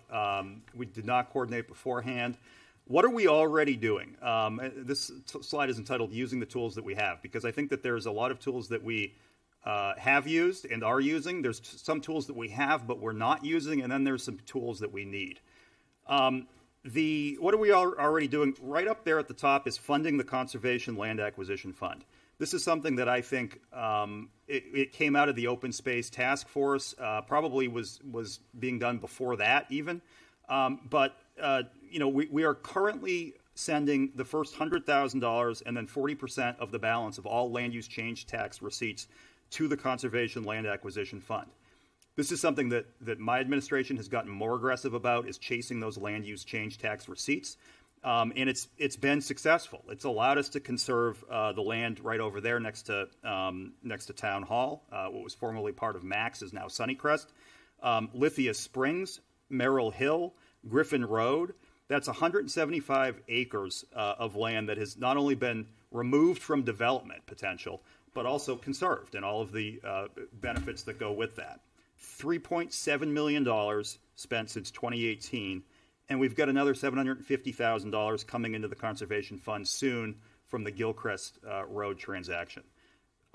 When I look at those numbers and I look at the properties that we've conserved just in the last 5 to 7 years, that is just incredible work under the leadership of the town council, and it is doing exactly what folks want. It is removing property from development. It is retaining the rural character, open space, charm, feel that makes Londonderry what it is, and it's coming with environmental benefits all the way. Mike, do you have what percentage we are at conservation compared to local land? On a future slide, but it's, yes. I feel like it's related to what you're talking about right now. So. Correct. That number is 15% of the town is conserved, with another 15% which is undevelopable based on wetlands or other open space restrictions that are not conservation related. So basically just about 30%. Correct. Yep. So we're also not ignoring traffic. And we've talked about traffic tonight. We are the Stonehenge traffic circle project is we're right about there. We were here last meeting talking about that. The intersection of 128 and 28 at the Triangle Mobile, that's on the 10-year plan. That's coming. That's probably one of the worst intersections in town in terms of safety. We're going to solve that problem. We are seeking to add Route 102 west of Crossroads to the 10-year plan. We have submitted a roadway safety audit for that dangerous stretch of road. We are going to be coming to you soon with a proposal to address the Pettingill Road traffic congestion. That's something that's well underway. Exit 4A. Let's not forget that Exit 4A is one of the purposes is a traffic congestion mitigation measure. It's to draw the traffic north that is getting off at Exit 4 and going into Derry, and to take it off our roads. And then I think the most recent, most successful example of the town council really wrestling and engaging and successfully with traffic, Stop Sign Tony, Old Mammoth Road. I haven't heard a single complaint about Old Mammoth Road since the council took the decisive action that you took. So that's great. House Bill 2024, that was something that Senator Carson helped us with. That's going to allow the Commissioner of Transportation to reduce the speed limit west of west of Crossroads all the way to the Hudson line. We're implementing the 2013 master plan recommendations. I talked about that a minute ago.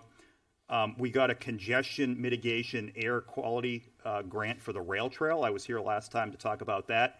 That's not only a recreational benefit, but it is the purpose of that grant is to reduce traffic congestion, put commuters onto the rail trail, put people onto the rail trail who are not otherwise on our roads. So that's important. We've got good fundamentals. By that I mean, we've got our 2013 master plan. I wouldn't say it's broken. It needs some updating, but it's fairly progressive in terms of its approach. To Councillor Farrell's point, what didn't occur, we didn't take the next step and by and large implement pass the regulatory changes that would have implemented more of those recommendations, and that's something that we need to make sure is part and parcel of this master plan, and I think we're agreed on that.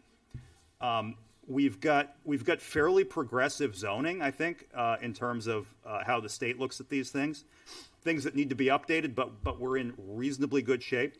Our zoning makes a lot of sense. We've got the residential areas are largely straddling High Range Road and Mammoth Road, and then you've got the growth areas and the commercial and industrial areas that are geographically separate. We have a modern, efficient town charter, and what does that charter allow us to do? It allows U5 to make important zoning changes and be more responsive. You don't have one chance a year to do it. You can do it when a problem arises, and that's an important power and benefit to the people of Londonderry that town charter communities have that most of the state do not. And so that's what we're doing well already. What tools do we have, but maybe we're not using or we could use more? We could modify the current funding arrangement for land use change tax receipts. We could decide to send 100% of those receipts to the land acquisition fund. That's what we used to do. And but it was changed because the open space concept was to use land that was going to be developed for housing, and the money was being used for land that was never going to be developed. So the change was made so that we could make sure the money was being spent appropriately, and that was approved by the voters, by the way. So I think that would have to be reversed by the voters. I agree. I looked at that. It looks like it was on last in 2016 or. It sounds about right. Yeah, and that's exactly right. It is when you approve something like that at town meeting, you typically do have to go back, and I agree with that. But that's an option. Something that if the council and the community feel could be beneficial, you could look at. And based on your numbers, as a town of 42 square miles, 12 square miles is either in conservation or can't be developed. It's pretty good. That's pretty good. And I would put us up against any other community really in the area in terms of that conservation and open space program that has been in effect for at least 20 years, 25 years. What else could we take advantage of? Well, there are these things called innovative land use controls, and we have some. A PUD is an innovative land use control, but so are impact fees. So are village development. So there's a whole host of things, and I'll talk about more in a minute, that we could take advantage of and just build some more flexibility into our regulations and requirements. We could, historically, we've used density bonuses to incentivize certain kinds of development. We did that most recently with age-restricted housing. We removed that in 2018, I believe. But you could use a density bonus to incentivize a village or cottage-style development. That's something that Jake and I have talked about as being really in keeping with the character and feel of town. So there are different things, and I'll talk more about that in a second. And then I think that there are certainly investments in traffic infrastructure and enforcement that we could talk about. And that doesn't necessarily mean tax dollars. I think that there are different potential sources for investments in traffic infrastructure and enforcement, and I'll talk about that in a minute. And then what tools do we need, but maybe we don't have right now? One of them is, I think, a study commission to address the rapid growth that's occurring in southern New Hampshire, and the effect on communities is important. I think that something that you and I talked about also, Councillor Dunn, was technical assistance. Mm-hmm. There is a ton of money out there at the state level, but it's difficult. We're a lean, mean machine in terms of our government. That's a great thing, I think, but we don't have a lot of time to poke around on websites and look for grants. Mm-hmm. And so if the state could do something, or maybe it exists to help, sort of train where you look for these kinds of grants, how do you go about it, that would be beneficial, I think, as well. As we've discussed repeatedly, we need to continue advocacy for local control in our land use laws. Every single legislative cycle, there are bills that would seemingly solve New Hampshire's problems by mandating certain things in our local zoning, and that's not the solution. A lot of the housing legislation that was proposed this past cycle, as we've discussed, it wasn't creating options for municipalities, it was creating mandates for municipalities, and we need to continue to resist that. because what Londonderry chooses is not what, is appropriate in Concord or vice versa. And then we need to continue to pursue state and federal grants. That those are those congressional grants that have been so beneficial. The HOP grant, which is in process, that's going to be a regulatory audit, $50,000. Look at our zoning ordinance, see what could be tweaked, and give a report to the town. The 10-year plan, we need to continue to engage with that process and make sure that our worst roads, our worst intersections are part of that 10-year plan. Going back to the couple of questions that you raised, Mr. Vice Chair and Councilor Farrell, this is what the conserved part of Londonderry looks like. You see the Musquash, that is prime land would have been prime land for development. I don't know how many thousands of houses would have been over there. If you go through there, you'll find out that's where a lot of people lived when they came to Londonderry. Cellar holes out there. I mean, the soil's probably good. I mean, I'm sure there's a lot of nice streams and trees. But we don't have to worry about that getting bulldozed because prior town councils and the voters have conserved that for future. That was the brilliance of the people here in the 70s and 80s. They were the forefathers who saw that. It's a great benefit, and I think there are some people in Londonderry who, particularly maybe in East Londonderry, who don't go over there, who don't know it. But it's benefiting everybody in Londonderry just by being there and not by being developed. Again, as I talked about, let's just talk about what the purposes of conservation are. It's to reduce the full build-out. It's to maintain the character that we all love, and it's to preserve the environmental and habitat features of that property. Here's something that we've talked about a lot, you and me, Jake, is cottage or village-style development. Again, I talked about utilizing the tools that we have and incentivizing the kinds of development that we want. Cottage or village-style development concentrates density in a smaller area of the parcel. It's similar to a cluster subdivision or a conservation subdivision, but it's going to have a lighter touch on the surrounding area. It's going to feel less dense, even if it might be just as dense. And again, this is preserving, contributing to enhancing the rural charm and character that we all love. The other thing that this kind of sort of denser housing does is, to Councilor Farrell's points earlier this evening, we hit the high water mark of school population, school enrollment in 2002, and it's been downhill ever since. So a new multifamily unit will put 0.17 school-age children in Londonderry schools. A new single-family unit will put 0.64 public student schools, age students in our schools. That was amplified this weekend by an article in the Union Leader that said higher density housing, whether in the form of condos or multifamily rentals, generated far greater net benefits on a per acre basis than single-family housing. That was a 170-page study from New Hampshire Housing. So there's a lot to think about here. But I think that when we talk about small changes that could really change people's feeling and perception towards some of these issues, something like incentivizing cottage or village-style development, I think, could go a long way. Does our current, going back a slide, does our current zoning permit this style?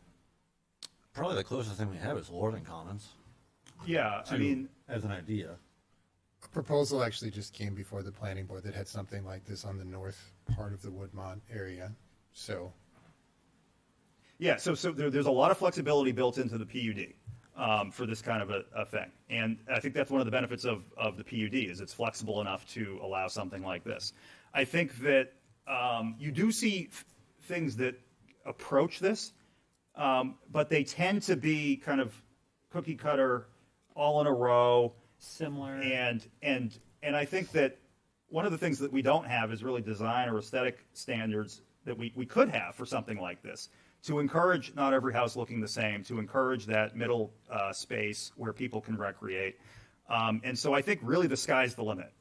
This is not something that the law would prohibit us doing, regulating any of that. I think that this is being used all over the country now. So there's nothing legislative that would prevent at the municipal, state, or federal level that would prevent something similar to this? Correct. Yeah, I think all you need to do is take your 55 and older template and just tweak it. Exactly. And my guess is we're not going to see a lot of the cookie cutter stuff anymore. If people want density in terms of developers want density for a lot of the reasons that we've discussed. The single family, with the interest rates and the construction costs where they are, single family building is just not feasible. But if we can do density in a responsible way that doesn't sort of blight the character of town, I think that's one option. And there's any other kinds of. I mean, my point is that we should identify types of projects and development and feel that we like, and we should incentivize those. Yeah, the only issue with this is going to be is that you're going to want to draw up a template for the homeowners association versus letting the developer draw it up. So you tweak your 55 and older, and you have to use and really come up with more of a template that they have to stay within. Otherwise, what you're going to wind up with is something something future people can't manage if you don't do that. I think that's a good point, because those kinds of organizations do have a habit of going extinct or getting badly bungled when the boards turn over and what have you. So I think that's exactly right. And I think if we tweak that ordinance and everything, the current 55 and older is, as people age out and the demographics of the country change, you're also going to see an opportunity there to be able to have housing that may be available because people have timed out and the demographic has changed and the housing needs to be filled. So I think you need to take all of that into consideration at the same time. That's a really good point. That's a really good point. And you could shape those communities like this if need be. And the other benefit of a community like this is they tend to be the residences tend to be smaller, maybe one level. And I think that for it's not necessarily just going to be young families. It would be people downsizing, mixing, and mixing. And I think that it's one option to check a lot of those different boxes. Well, you could very easily see if someone downsizing and them having their children living near them in a community like this. But I think we have the framework already. I think it's just a matter of massaging the framework. I agree. Thank you for those comments. Great points. Some other ideas. So one or two of these may be more controversial or what have you. But I think that let's at least get them on the table and talk about them. I talked about innovative land use controls and impact fees being one of those. We had a fairly expansive impact fee ordinance historically, and we had a school impact fee. We had a police impact fee, a fire impact fee. And I think that one way to have it to have something that's more manageable is to target one thing. And maybe it's traffic, or maybe it's improving the walkability of town. Really, the thing with an impact fee is you have to do a projection about what you're looking for, what it's going to cost, and then you have to do the math backwards and figure out what a fair impact fee is. But I think that that is one option that we could talk about. The other option for and this is kind of the choice that I alluded to earlier was, look, we can ask the voters for money to fund traffic improvements each cycle. That was the initial version of this in my mind was some kind of a capital reserve account where we would fund that each cycle. But I think that there's other sources of revenue, and one of them might be developers via a very carefully crafted and administered impact fee ordinance. The other thing I would say about that is we have a finance department now that is fully built out. One of the issues with the impact fee program that we had in the past was that no single department or person was in charge of it.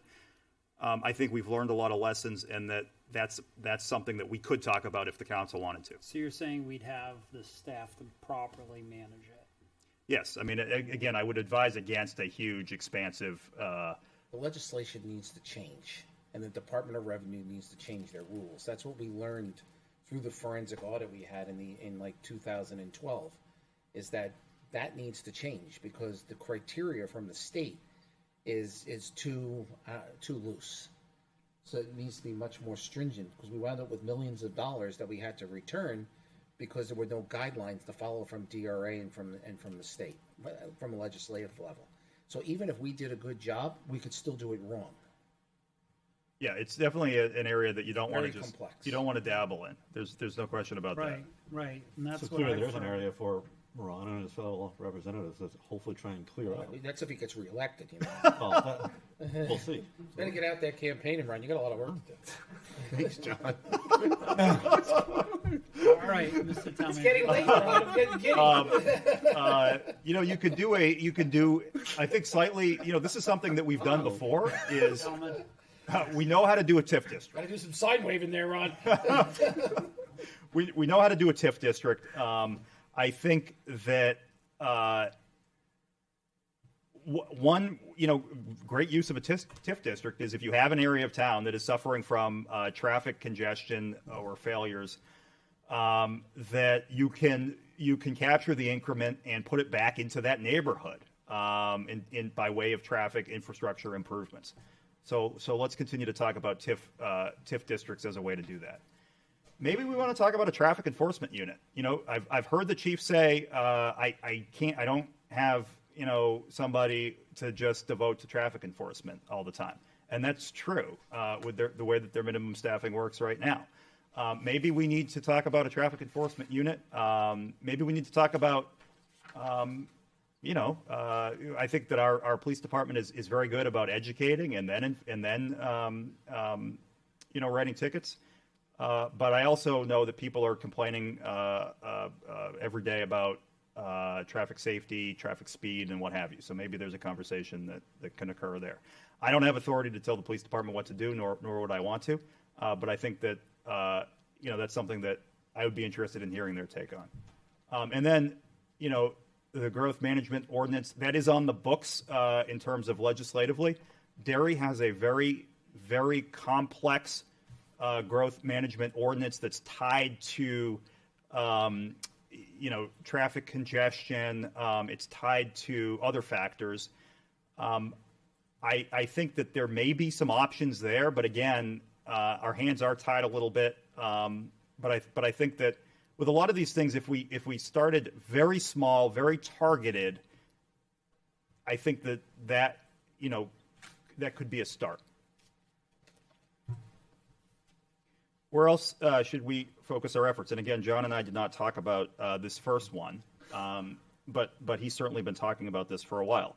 What do we hear, at budget season from, our elderly residents? I can't afford to stay in my home, and I mean, we don't refer to them colloquially as ADUs. We refer to them as in-law apartments. So let's not overlook this as a tool to keep Londonderry's oldest and longest standing residents here. Wisest. And we have an ADU ordinance that's already fairly progressive. I view this as a way to accommodate new residential units, but with a lighter touch. Potentially it's not being as marketed or advertised as something that people could do. I think that's right. I think that people maybe aren't aware always that that's an option. But this is something that, for young and old. I mean, it could be all different kinds. I mean, you've got people where the parents are moving to the in-law apartment and the kids are moving into the house. So that's good. Have you guys seen what's going on over the Hudson line where they're actually building units like that? No, where? If you go behind Ben Dyson's ice cream back there and everything else, there's $1 million homes over there that have the parents and the family, and it's a whole development. Where they're like where the boats are. Mm-hmm. It's behind there. Like so you have the apartments, and then right next to it's this development. I think they're running like somewhere between 1.1 and 1.3 million dollars, but and they're nice. What did you say it was in here? The ice cream parlor where the all right. So Rocco's Pizza. Yeah, Rocco's Pizza right over here. But behind there. Yeah, I mean they're really nice looking. Yeah, and they're not being built because there's no demand for them. I mean, this is the way of the future, I think. Yeah. For sure. So, what are other things? Councillor Farrell mentioned some issues with our ADU ordinance. I think that there are some issues. I think that there's also some opportunity to, build that ordinance out in a way that will further the charm, the character, factors that we've been talking about. Maybe we need some design or aesthetic standards for ADUs. Right now, we have a requirement that they be consistent with the primary dwelling. Maybe we want to, have a lookbook for ADUs, encourage like a carriage house style for detached ADUs. I mean, the sky's the limit. I think that we could allow additional flexibility, and that's one of the issues right now is that we have a one-size-fits-all ADU ordinance, and so any little change is requiring a trip to the ZBA. I think that we could easily regulate that more efficiently by conditional use permit at the planning board level. So that if you have an ADU that doesn't quite fit in the box, you go to the planning board, not the ZBA, where these issues can be most efficiently addressed. I think that green infrastructure is an area where there's a lot of potential here. Green infrastructure is just a way to manage stormwater with a lighter, more environmentally sensitive touch. So what does that mean? It doesn't mean huge detention basins, piping water and then collecting water and piping it away. Maybe it means, absorbent rain gardens. Maybe it means, we're going to treat the water a little bit, let it infiltrate, and move away. Maybe it means we should require less impervious material in new developments, have an incentive or a requirement where water is going to move back into the ground as opposed to being piped off and taken away. UNH has a stormwater center. They are sort of at the forefront on this. But my point is that I think stormwater management has evolved a lot in the last 20 years since our regulations were last updated. Let's make sure that we're handling it appropriately, safely, but also that we're not over-engineering huge detention structures that are ugly and not very environmentally friendly. Mature tree, and again, that is something that comes out of the 2013 master plan. Mature tree preservation standards, that's also a requirement in the 2013 master, or a recommendation. That's easy. That's low-hanging fruit. For some reason, it just never got implemented into the regulations.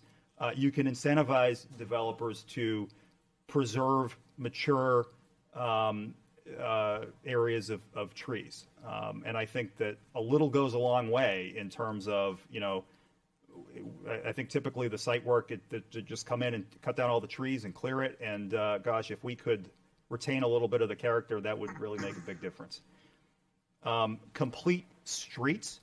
Complete streets may sound familiar because it's also a recommendation from the 2013 master plan. It's an approach to planning, designing, and building streets that enable safe access for all users, including pedestrians, bicyclists, motorists, and transit riders of all ages and abilities. And it's not just a safety thing. It is a kind of a holistic approach to make sure that streets are nicely designed, that they're aesthetically pleasing, that they're safe, that they can accommodate pedestrian, bicycle, and vehicle traffic. And again, it's a recommendation from the 2013 master plan. We never implemented it from a regulatory standpoint, but I think it's fairly low-hanging fruit. It would make a huge difference to some of these streets that are going in and that have gone in. And I think it would really change the look and feel. Planting strips, having street trees, all of these things can make a big difference. And then let's talk about sidewalks. We haven't historically invested in sidewalks, but they have dual functions. They don't only get people around, but they also narrow the roads. They slow people down a little bit. They make the town more walkable. These are, again, to the discussion that we've had all night, I think that they're discrete changes. They're not boiling the ocean. There are communities all over the country and in New Hampshire that are doing a lot of these things. We don't need to reinvent the wheel. What part of this effort is I agree with Councilor Farrell 100%. I'm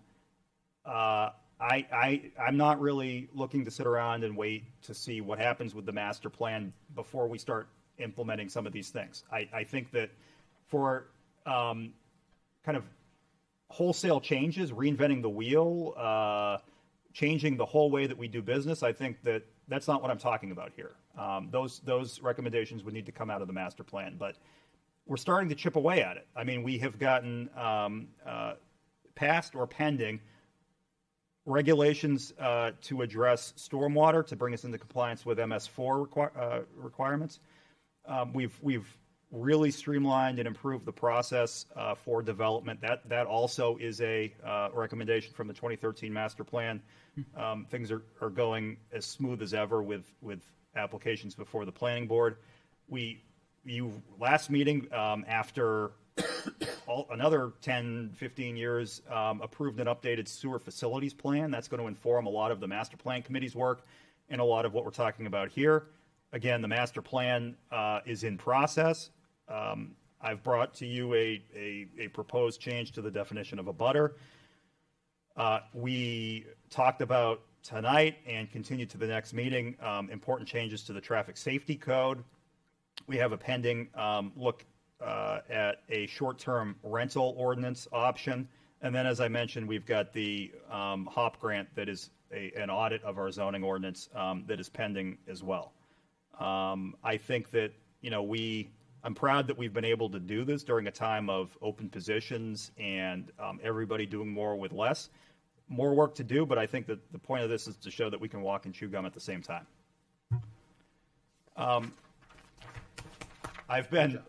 Thank you. It's taken me until now to talk about the State of the Town address from last February, but let me just do it in a very discreet way by quoting myself. I said, we have all the tools that we need to confront these challenges, but we can only do so together. I was talking about the challenges being the challenges that accompany growth and development, strain on our infrastructure, traffic that seems to increase with time every year. My point in saying this is, I think that we have a stable of tools to respond to these challenges. I've tried to highlight, options that I think are doable, practical, realistic, and based on where we are as a community. I think that no option by itself will solve the problem. There's no silver bullets here, but by taking a multifaceted approach, I think we can respond to a lot of the concerns that we hear every day. We can only do so together. I think that this is an area where anytime you're talking about what people's vision is for the future, you're going to have disagreement, and there needs to be ample room for disagreement. But I think that we need to, do our part, each of us, to keep the temperature down during some of these difficult discussions. We need to credit each other's good faith, and that will allow us to make really strong, lasting, positive changes for the community. Yes. So I'm looking forward to hearing your feedback. I know that there's a lot here, and you probably want some time to digest. But I'm looking forward to those conversations, and I thank you for your attention at this late hour. Do we have a copy of this? Yeah, absolutely. I'll get that for you. Thank you for putting that together. Yeah, absolutely. Yes, it's very helpful. All right. That will conclude our old business. Any comments before we transition to approval of minutes? And I guess I have one question for Mike and potentially for John, who has more experience on this item, is we have a good deal of money going into the conservation fund, and what happens when we come to a determination that really there's not much more land to really buy to put into conservation, and now we're stuck with keep on putting more and more money into that conservation fund without really being able to really use it. Yeah. Mm-hmm. And when that money could be used for either infrastructure or other town projects that might be more suitable for the town as a whole, when it's been determined that how much more land can we really develop or purchase, that's not really reasonable to purchase. That's a really good point. We're at 30% right now. That's what I was trying to get at earlier. That is an excellent point, because my understanding of that statute is, the voter, it needs to be approved at town meeting, but the voters can put that money to any permissible purpose. I think that probably you want to have a conversation with the Conservation Commission to identify what their priorities are for remaining major tracks, but I think they're getting fewer and farther between, to your point. I don't think you ever wanted to deplete the fund. Yeah. And here's the reason why. The original open space concept was to buy land use rights, development rights. Let's say someone in the future turns around and says, you know what, I want to take it to the ballot to sell one of the pieces of land that has development rights on it. As the town, we could oppose that and use that money and purchase the land outright so that it wouldn't get developed. So you want to have a fund to be able to go to that and put it into conservation. That would be one option. And there's probably at least 6 or 7 parcels I can think of off the top of my head that we just own the rights to. We didn't buy them outright. And that's one of the reasons we stopped buying rights and started buying them outright. Yeah. But there is exposure there. Okay. Now, that may never happen. Right. But- I guess I'm but just it's seeing all the possible. potential development from Woodmont and more potentially on Penton Road to be drastically adding to that fund that we might not be able to use. I don't think it's ever going to happen. I mean, there's other negotiations we've had over the years, and some of them didn't come to fruition, but the money was available. And when you have cash available, let's say someone comes in and they want, hypothetically, let's just say something like this happened. Somebody wanted to build 200 apartments, and we were able to go to them and offer them $2 million and put that land into conservation. That deal didn't actually happen, but when you have $2 million available and you can do that, there's a lot to be said for that. This is And true. it's a very good tool to have in your toolbox. Someday you may run out of it, but I don't think we're going to run out of it anytime soon. And that's just my observation. Yeah. Yeah, and I do think it's large parcels are few and far between. But I do think that one of the other things about conservation that I've heard them say is connectivity makes a big difference. So if there is a parcel or a little vacant parcel or a parcel that comes up, having the ability to connect conservation areas, is important as well. Yeah. All right. Thank you for your presentation. Thanks for your time. Look forward to, as you mentioned, just digesting that and processing and re-engaging in conversation following time. Approval of minutes. Do I have a motion to approve minutes from September 16, 2024? So moved. Second. Motion from Ted, second from Ron. All in favor say aye. Aye. Any opposed? Abstain. Abstained. I wasn't here. Please let the record reflect. Chair votes in the affirmative to approve. Liaison reports. Any reports from the council? Not within the past week. Nothing in the past week. Yeah. I don't have fully prepared notes, just other than on the school board. The board voted unanimously to move forward with the option to move kindergarten to the elementary schools, creating a K-5 district by adding some portable classrooms, which take care of the space needs for the programs and open space at Moose Hill, and open space at Moose Hill to house the district office.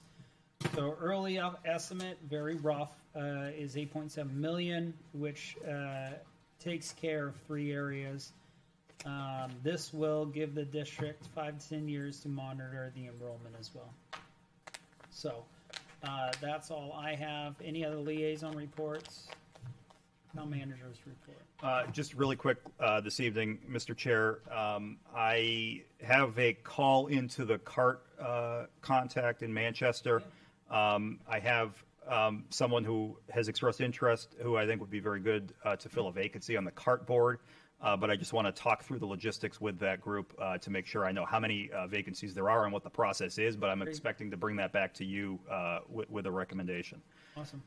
The mosquito map hasn't been updated since the last meeting, so Londonderry remains in a low risk for human acquisition of those Triple E and West Nile I believe you had stated at previous meetings that you have a reoccurring reminder Correct, to yes. monitor that. That's and right. check it. Every Okay. Friday. Thank you. We are no longer in abnormally dry conditions after the rain event that we just had, so we don't need to worry about the drought report probably for the rest of the season. And then I wanted to update you on one of the goals that you had set for me, which is to look at the elderly exemption that we offer for people in the 80-year-old plus range. I've done most of that work with the assessing department, and I'll be coming to you soon with a recommendation about how to expand that benefit for our elderly residents. Okay. If I could just follow up, Mike, you did a great job Monday at the meeting. Oh, thank you. Very, very good meeting. It was very productive. Thank you. And it was very civil. Yes, thank so, you. So Monday one of was- the highlight that we had given Mike was to meet with the state reps, and he did a fabulous job. It was a very, it was a great collaboration. I really enjoy those meetings, and it's nice that everybody can kind of meet in an informal setting and talk about the issues that are facing the town. So thank you. Thank you for attending, Councilor. Great work. All right. Folks, next meeting is October 7th here at the Moose Hill Council Chambers, 7 p.m., followed by October 21st. Same time, same place. With that, I'll accept the motion to adjourn. So moved. Second. I have a motion from Ted, second from Ron. All in favor, say aye. Aye. Any opposed? We are adjourned.